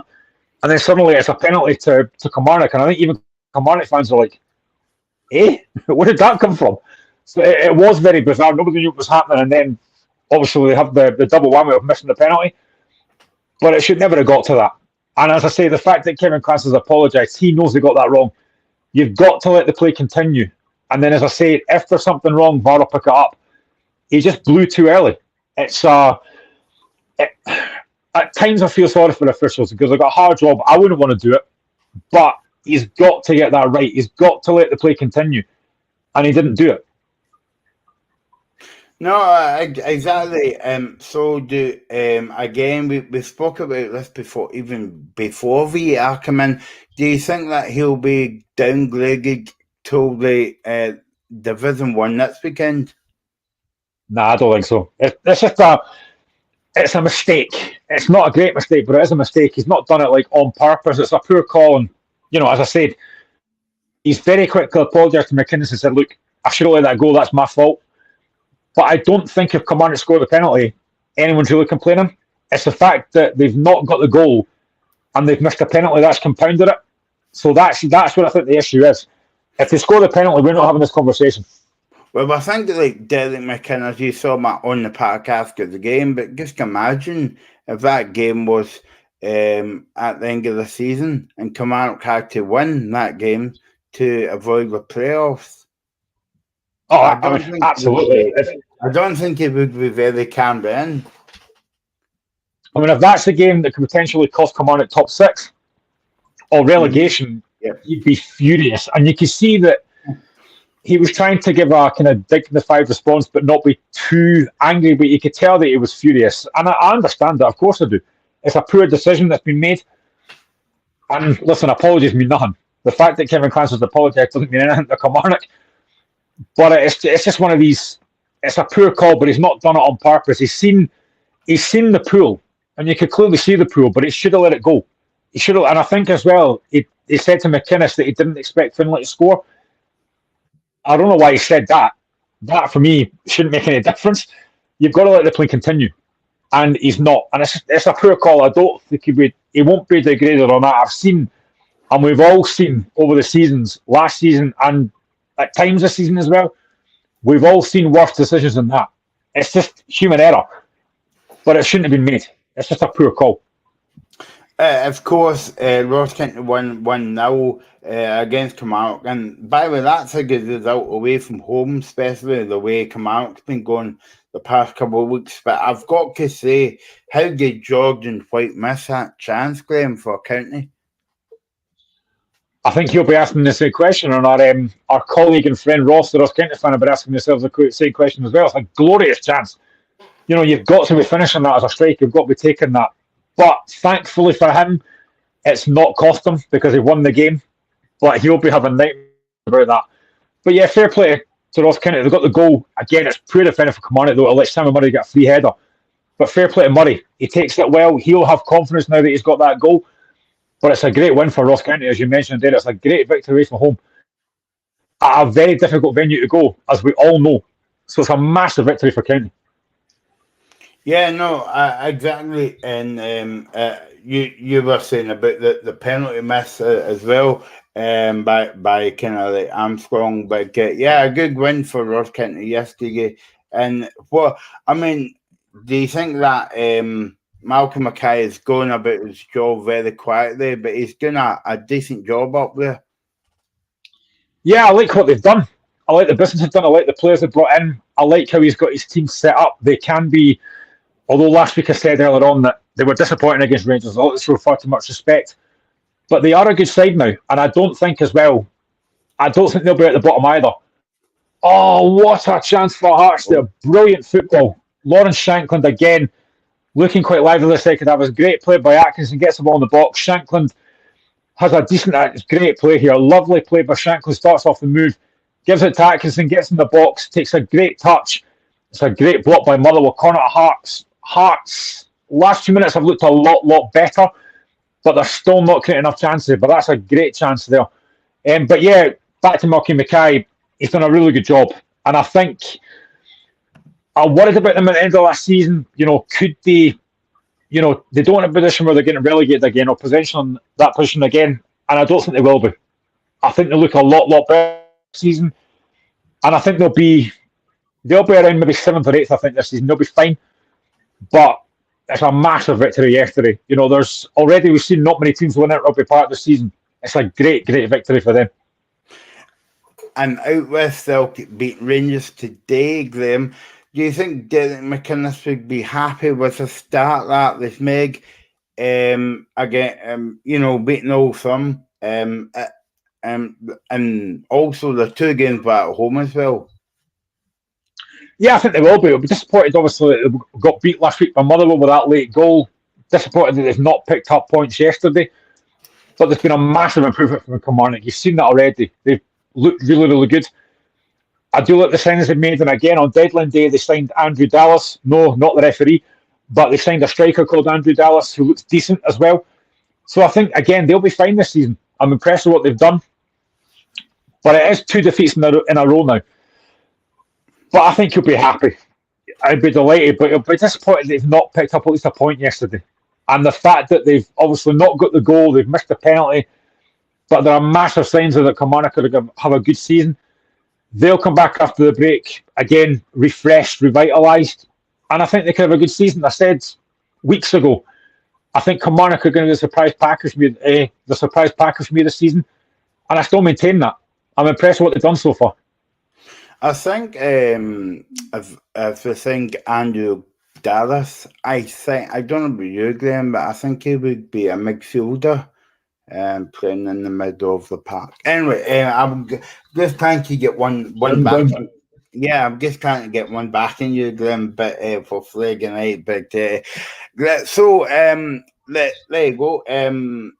I was going to say that one with a couple of special shows coming up, but I think Graham's helping me by wearing his Scotland jersey. Is that Graham? It's a very old Scotland jersey, but I quite like this one. Yeah, very old, just same as Graham. Yeah. Yeah, Merry Christmas. So yeah, Scotland are playing on Friday night against Cyprus, and we are on air after the game at 10 o'clock till 11 o'clock, and then on Tuesday night we'll be on. We're hopefully going to be on before the game against the old enemy. Come on, Scotland! Against England, live from Hampden Park as well. So that's all coming up. We're not on that Sunday, Graham, so you can have a day out with your joke book or wherever you're off to. But yeah, because there's no games on this weekend if Scotland are playing. So there you go. I'll just update you on the women's game, Graham. Of course, final score: Spartans 0, Aberdeen 3. Hamilton Accies women 0, Dundee women's 2, Motherwell 1, Montrose 0, Rangers 1-1 0. They're beating Packet Thistle. 20 minutes gone in the game, and 11 minutes gone, and it's not going the Highbees way.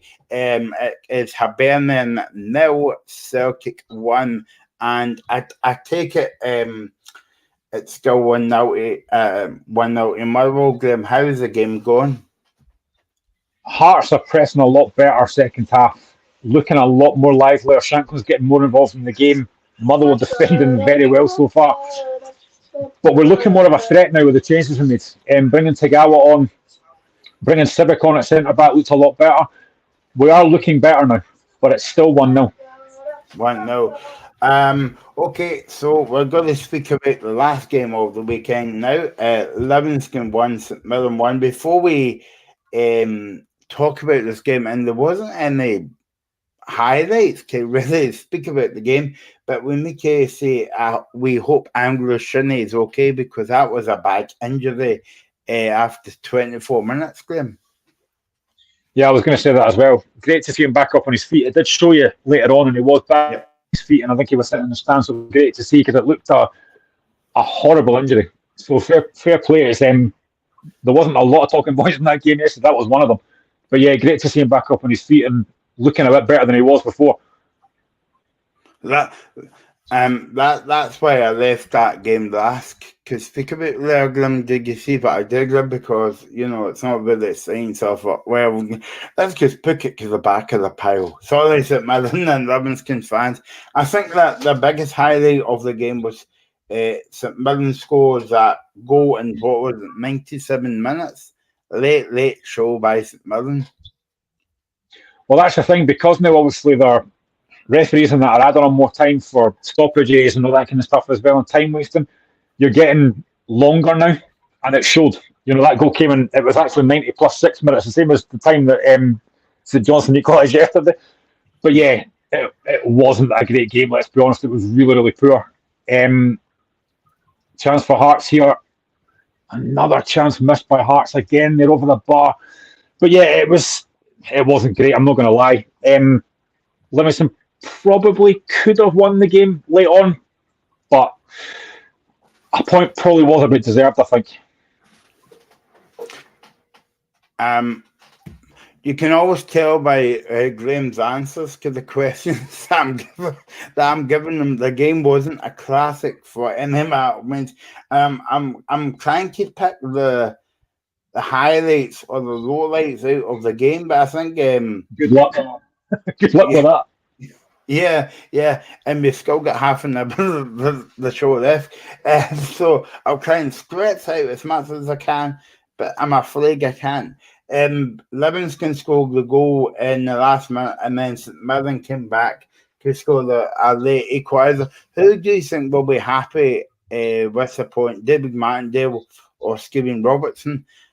I think the latter. I think Robertson. Yeah, it's got to be Robertson. To be 1-0 down, and because Livingston got the goal in 8 to 9 minutes through to Lucas, and at that point you're thinking the game's done. So I think it's got to be Robinson's got to be happier to get that point.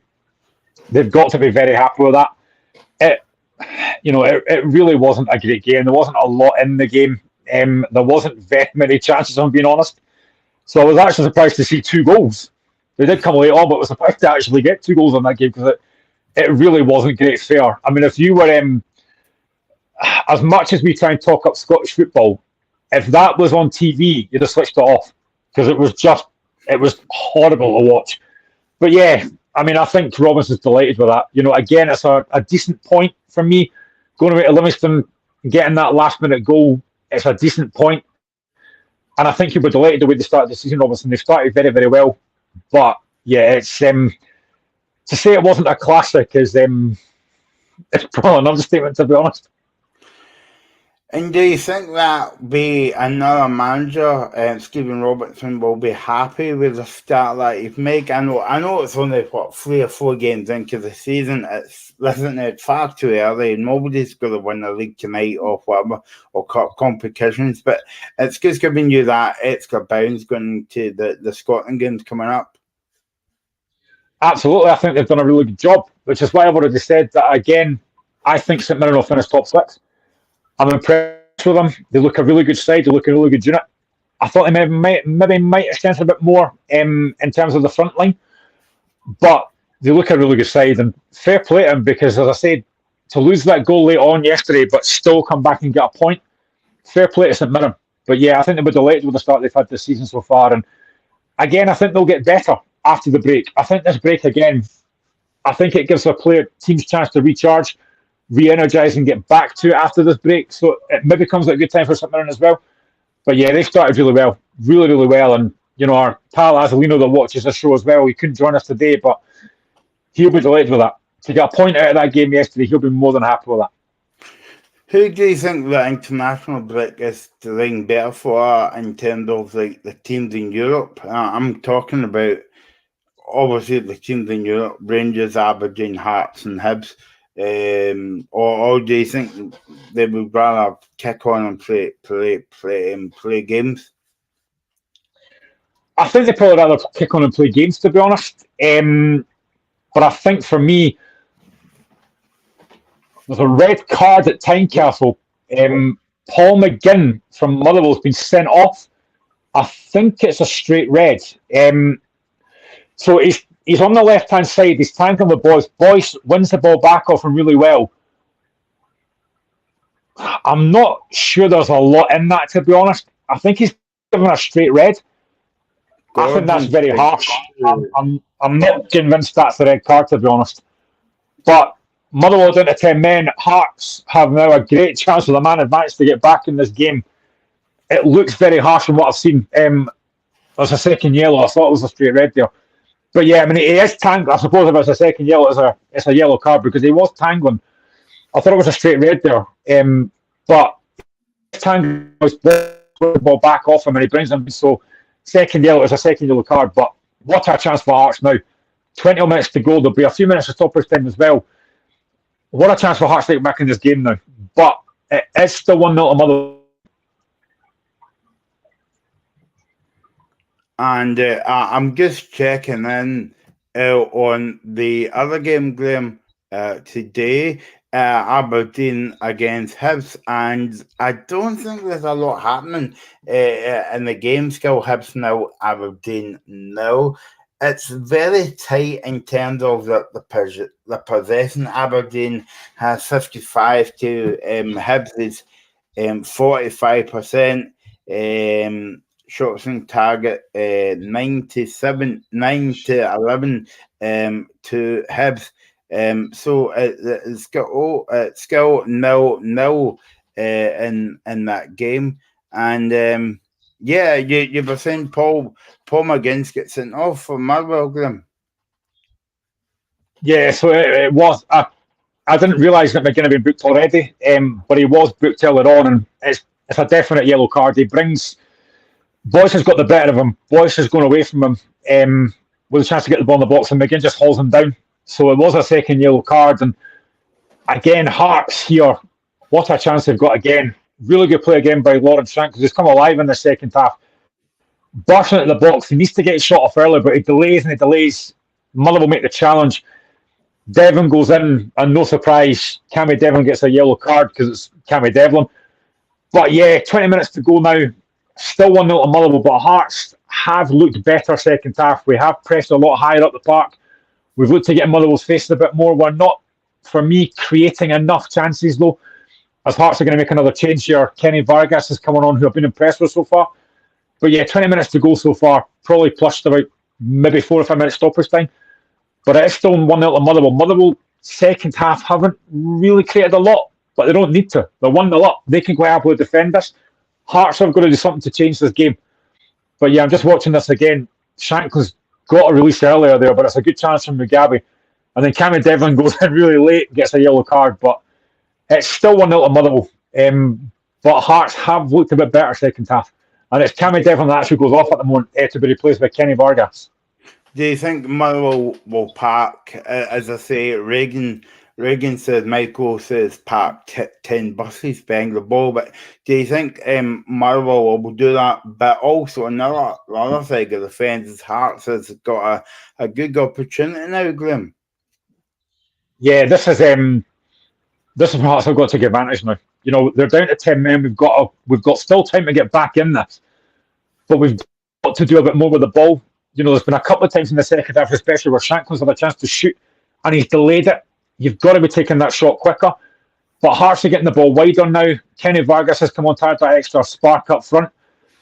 We've got a chance to get back in this now because, as I say, we have looked better second half. We've pressed a lot higher at the park. There's been clearly words said at half time because Naismith was not happy about the first half, rightly so. But we just need to be a bit better with the ball. But we've got a chance to get back in this game. If this game ends 1-0 to Motherwell, there's going to be massive questions after Hearts, and rightly so. If you've just joined us, where have you been? You finished a Glasgow Derby win for Celtic. Rangers now Celtic 1. Kyogo was the goal, and Hearts 0, Motherwell 1. late score in Aberdeen in the Hibs game. That sounds very exciting game. It's still 0-0. Let's check in on the women's games then. It's as you were at all the games. Hamilton 0, Dundee United 2, Motherwell 1, Minclose 0, Rangers 1, Packet Thistle 0, and now Celtic 2, Hibs 0. Graham, well, at least you'll be happy with that one, Graham, won't you? So it's maybe about 15 minutes for Hearts to get back in the game, and I don't think the Hearts fans would buy a point. I think they would go 3 points out the game. 100%, especially now against 10 men. Callum Slattery's been injured now, so that'll allow them more time, because as I said earlier, we know that players that go down now, they are going to add on time for us, so there'll be more time added on. Hearts fans are getting impatient because we haven't scored, and I said on Friday, Hearts had to score in the first 20 minutes to get the fans on side. They've not done that. Instead, they've gone behind in this game, and we're chasing the game now. It's another, we drew against Kilmarnock at home. We're losing here. It's not a great start for me in the league at the moment. We've won away from home against St Johnstone, dropped points against Dundee. It's not good enough for me. And if we don't get back in this game, there's going to be questions asked. And what I really don't like, and I say this a lot, now I noticed that, I think it was after Thursday, Lawrence Shankly came out and basically talked about the fact that it's not good enough, but it's just words. Aberdeen 0, Hibs 1 after 75 minutes. I'm not sure who scored there, but Hibs are apparently 1-0 up. Again, I don't want to say too much because obviously VAR might get involved as it normally does. But at the moment, with what I've seen, it's Aberdeen 0, Hibs 1.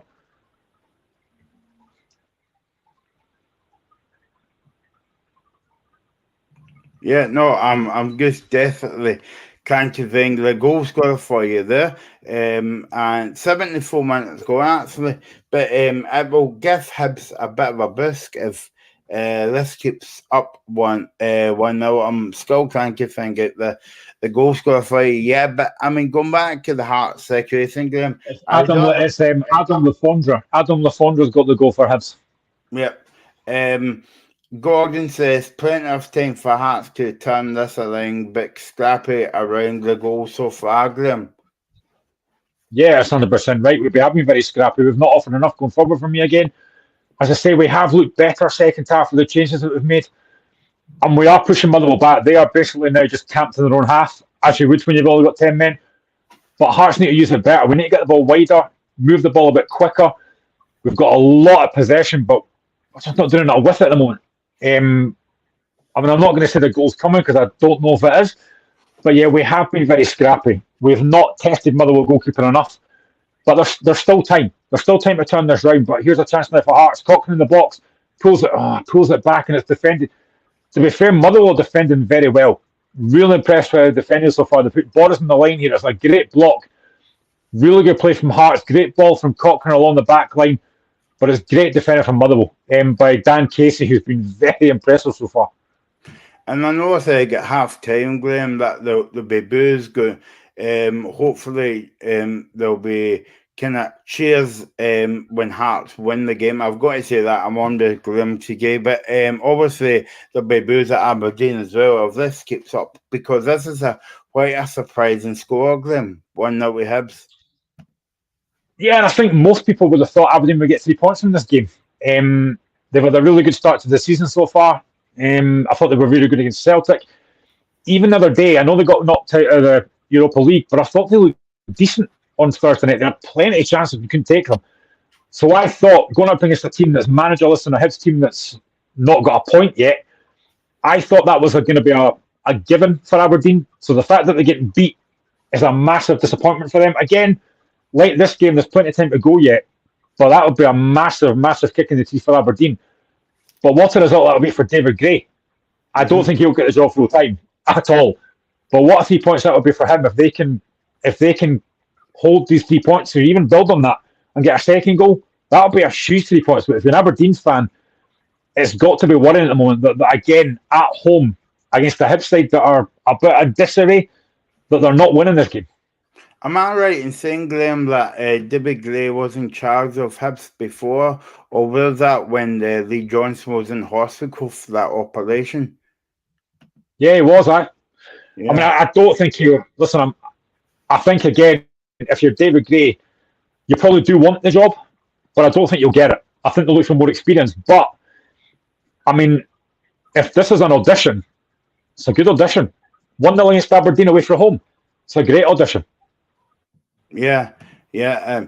Especially, I'm not sure who they play after international. They must be at home, Graham. But but I don't think he would get the job. Goose on the back of this is it would have to be a few performances together. No, 100%. I would have to be. I mean, I do wonder if the board are considering David Gray. I don't think they will be. But again, like I said, if he gets the result today, that'll be a massive, massive opportunity for a guy like David Gray to get that job full time. But again, Hearts really pushing here, putting the afterburners on. Brilliant play from Vargas. Nobody there though. Again in the box. Hearts are pushing forward, looking for this equaliser, desperately pushing for this equaliser. There's about 11 minutes on the clock plus stoppage time. They are pushing hard for this equaliser, but Motherwell defending very, very well so far. But yeah, just going to Hibs. What a 3 points that will be for them if they can get these. I might be a bit unfair about David Gray because I don't know the guy and I don't know his style. But I mean, if they were going, if he was going to be in the coaching setup, would you put him in the same bracket as Scott Brown as a number 2? Yeah, probably. But it would be again, would the manager that comes in want to have David Gray as his assistant, or would he want his own person in? That's the question I would ask. But listen, there's no doubt David Gray is a decent coach. He's a Hibs legend, having scored the goal that won Hibs that Scottish Cup after all these years of trying. He's a Hibs legend. So yeah, I think probably in some capacity Hibs fans want him to stay on. But it just depends who gets that job. If they would want their own man, or if they'd be happy with David Gray being there as assistant. Yeah, no, exactly. Again, we're keeping Grim's keeping the eye on the Hearts Motherwell game and the Aberdeen Hibs game, and we're all over the women's games as well. Sadly, when we go off air, Grim, the women's games will be just into the second half, and just go over the score again. Hamilton 0, Dundee United 2, Motherwell 1, Montrose 0. These are all latest scores, by the way. Rangers 1, Packet Thistle 0, and Hibs 0, Celtic 2. I can hear the Duff Boy training from here. It's amazing what you can do. Well, I'm just going to say, I just talked about the fact that could Hibs hold on to the lead or build on it? They've built on it because it's now Aberdeen 0, Hibs 2, and it's Christian Doidge after 81 minutes. Ooh, there'll be definitely boos up at Aberdeen now, Graham. 100%. That's a body blow for them. As I said, coming off the back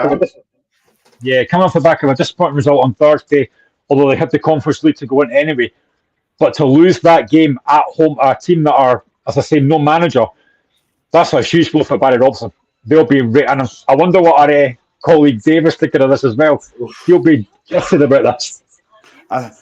I think, I know you were saying about David Gray, and I know I said to you about he'll be number 2, but at the moment, I think he might be in pole position for that job, because if you go away against Aberdeen, no matter what time in the season it is, Graham, and you beat them, because you know yourself being a Hearts fan, it's a difficult place to go at the best of times. It is, and I've talked about the fact that Aberdeen side is a good side, and it is a good side. But to be losing that game at home to a Hibs side that hasn't won this season yet in the league, they've not really looked that dangerous going forwards. To be losing that game 2-0 at home is a huge, huge blow. I think there'll be questions after Barry Robson here. What did they do now after this? Because it's another massive disappointing. But fair play to Hibs. It pains me to say this, but what a result that is for Hibs if they can keep that going. It looks like they're going to. What a result that'll be. especially after the last couple of results against Aston Villa. I mean, I know that Jane McFadden was saying on the telly last night about that's a decent result for Hibs getting beat 3-0, but I'm thinking, well, but they still get beat. Okay, the kind of like tie was over, but you would not settle for like a 3-0 defeat, whether it's home or away. No, and an 8-0 aggregate scoreline as well. I mean, let's be honest, it could have been 8-0 in the first leg, let's be honest, because Aston Villa had numerous chances. But yeah, I mean, I can see why Hibs fans are not, gutted to have lost that game on Thursday because they were going to lose a tie anyway. But yeah, to lose the game 3-0, it's not ideal. But Aston Villa are a far better side than Hibs. They've got more money, they've got more quality. But to then go into that game today and get what looks like a massive 3 points, that's huge for Hibs. It really is. It's a massive, massive thing. And it also shows as well, maybe any potential in his manager, maybe we do have a decent side here. They just need to, get more out of them. But that's a huge 3 points. Hearts, again, piling pressure on him. He's got a corner here with 84 minutes on the clock. Again, there will be more stoppage time here. I don't know how long will be left.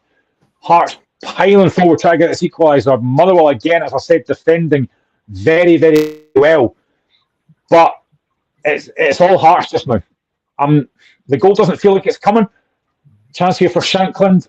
Again, Hearts just can't get the ball in the net. Another corner for Hearts as well. It's all Hearts. They're piling the pressure forward.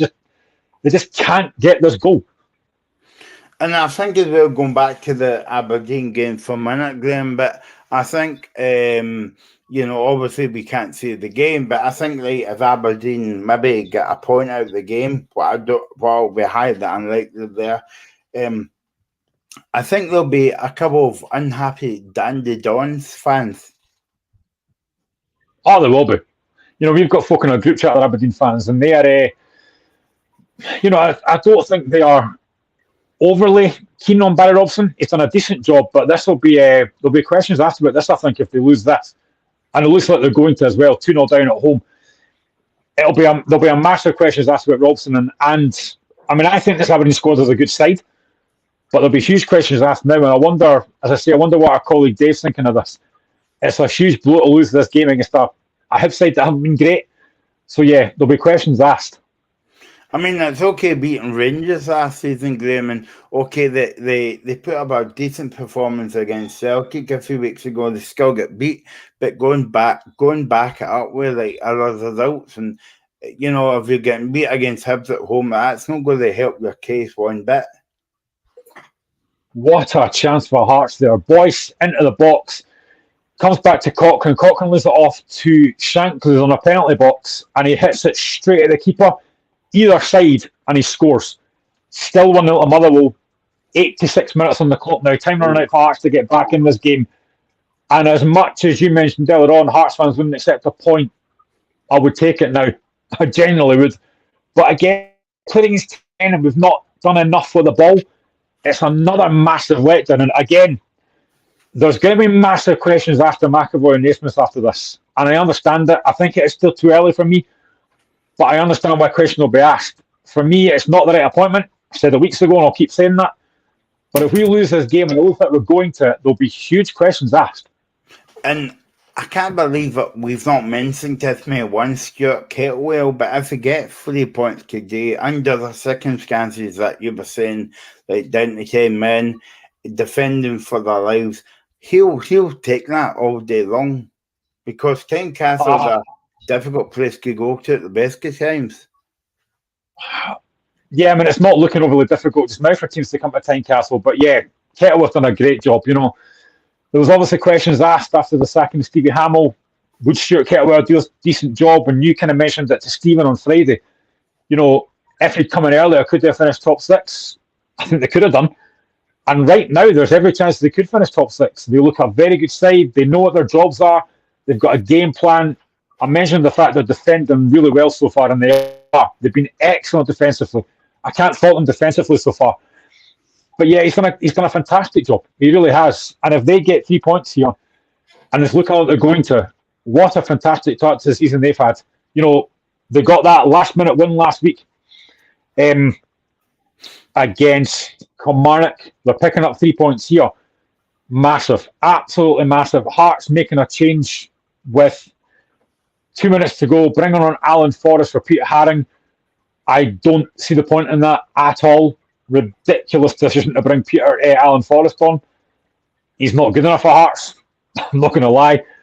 That's a poor change for me. I hope he proves me wrong when he scores. I hope he proves me wrong and scored in the last minute, but it's a poor change. I mean, whether you think it's a poor change or not, Glenn, but 2 minutes to go. I don't get it. I don't know why we're doing that now. If you're going to make the change, make it 15 minutes ago, not with 2 minutes to go. It's a really daft change for me. Yeah, and I don't know why, because Alan Forrest got off to a decent start at Hearts. He scored a few goals. He did, but then Nielsen did what he normally does, and he then put him to right wing back, which is not his position, and I think it stifled him. Now, for me, Forrest's a winger. That's his position. He's a white player. He's not a right wing back. And he did start the season well last season. He was scoring I think he scored in the first few games of the season, and he looked really good. But then we changed his position, and he's never looked the same since. Earlier on this season, McAvoy and Naismith played him again in the wrong position, and I genuinely thought on Friday when deadline day came, I thought Forrest would be one of the ones that left.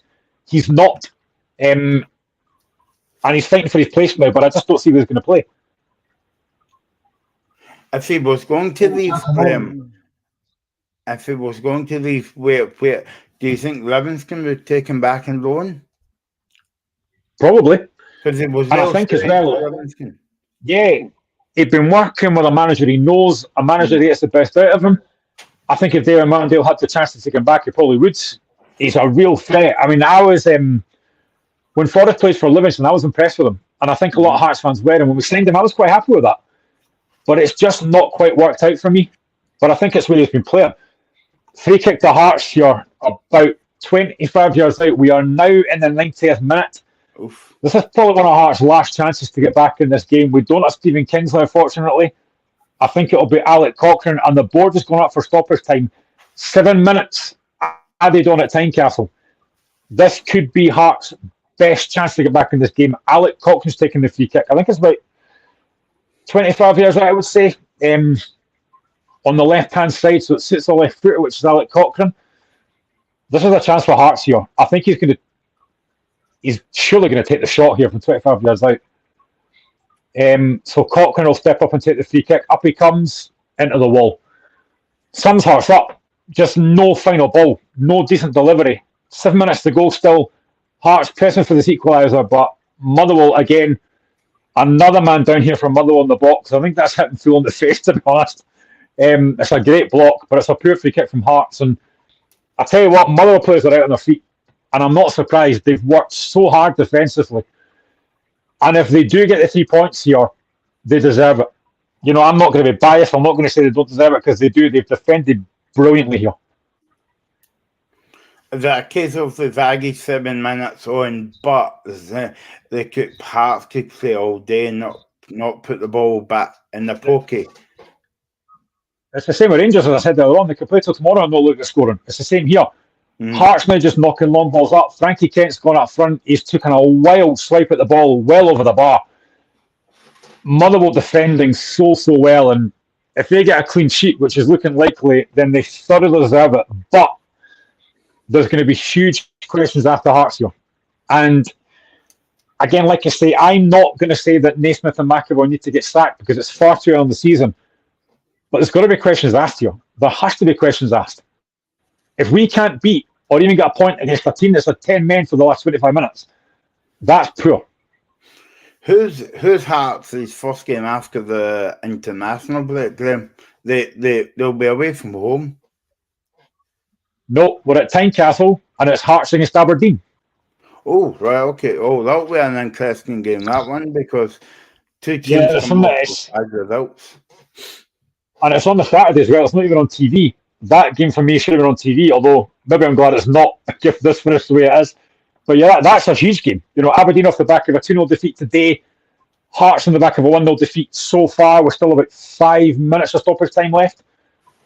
It's going to be basically a case of who wants it most, who's got more quality.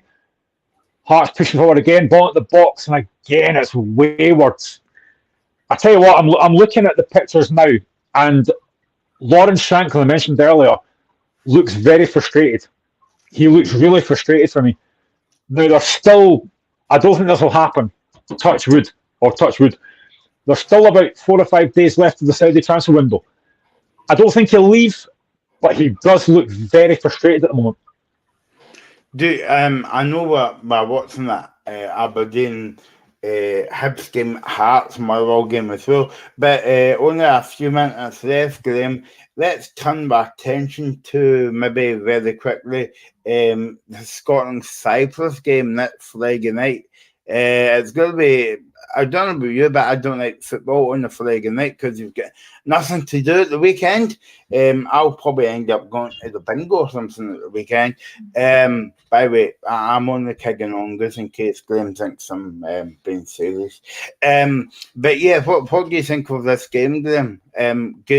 I mean, it's a feel-good fact about Scotland, but you know yourself, it would be like a house of cards that could come down very quickly. How many times over the years have we said the sport in Scotland is a massive letdown? I'm genuinely buzzing for this game. And I think I've been on record as well saying that I think Scotland are going to go to Germany. I fully believe that. I don't want to say that even Scotland can't make a mistake in this, but I genuinely don't think we will. But if we beat Cyprus, I think it's done. I genuinely do believe if we beat Cyprus, I think it's done. We will be 3 games left. We'll be on 15 points. I think it's done. And what a chance we've got here. And then you look at the England game on the weekday after that. That's going to be huge. I mean, I know it's only a friendly, but it's not a friendly because it's England, Scotland. But yeah, I'm buzzing for the Cyprus game. I really feel that Scotland will get 3 points here and just make it that little bit step closer to going to Germany. And it'll be fantastic. And what I really like as well is the fact that Elliot Anderson's been called into the Scotland squad. I think that's a really bold move from Steve Clarke. He's very, very highly rated at Newcastle. I've got a couple of Newcastle mates who really rave about the guy. And he's chosen to play for Scotland over England. That's great. And again, watching Brighton yesterday against Newcastle, Billy Gilmore was outstanding. So we've got a lot of really good players in that Scotland squad. And I'm genuinely buzzing for this. I really am. I think Scotland will win this game. And I think we're going to Euros. Yep. Not a very big comp. So we're going to the Euros, as Graham says. Let's hope Matt doesn't come back to bite us anytime soon. 3-0 to Glasgow City against Hibs. Glasgow City, where did you get that from? Celtic 3, Hibs 0, 45 minutes scoring, half time on that one. I take it it's not looking very good for Hearts at Tynecastle, Graham. We must nearly be finished that game now. No, we're into the last minute now. We're just hit 96 minutes, a minute to go. There's a free kick for Hearts, wide on the right-hand side. This is our last chance for Hearts to get something out of this game. Cochrane will deliver it, puts it in the box, headed away by Motherwell. Last chance here, Forrest on the left-hand side. Chance to get it on the box. Good defending by Motherwell again. I think I said that a lot here. Blocked again. Yeah, I think it's gonna end 1-0. Hearts should do scoring here. 96, 30 minutes on the clock. It's not looking great for Hearts. Shankland retrieves the ball. Corner at Hearts. This is it. This is the last chance. We are 96 plus 5 minutes, 50 minutes on the clock. This is the last chance for Hearts. So Vargas take the corner from the right-hand side. Ball at the box, headed away. Rolls heads it back down, overhead kick. Free kick to Motherwell. It's going to end 1-0 to Motherwell. Well, a couple minutes left. No, it's going to end 1-0 to Motherwell. Yeah, couple minutes left on the show. Still 2-0 Hibs. Big result for the Highways today. Thanks for all your comments. Just to wrap up where we started. We started at Ibrox and get finished in the Glasgow Derby. Rangers 0, Celtic 1. Kyogo was a brilliant strike. On the women's 1-0 game. Motherwell full time. 2-0 Aberdeen, 2-0 Hibs full time, 2-0, 1-0 Motherwell full time. There we go. 2-0 Hibs, 1-0 Motherwell. Disappointing game for Hearts.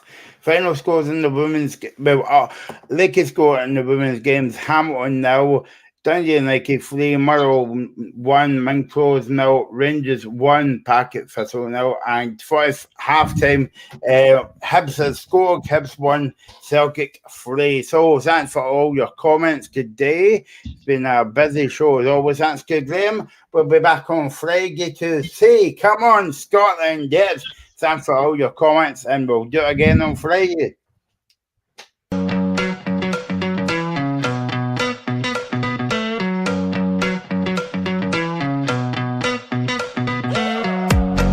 The Locker Room, with all the sports news you need. Live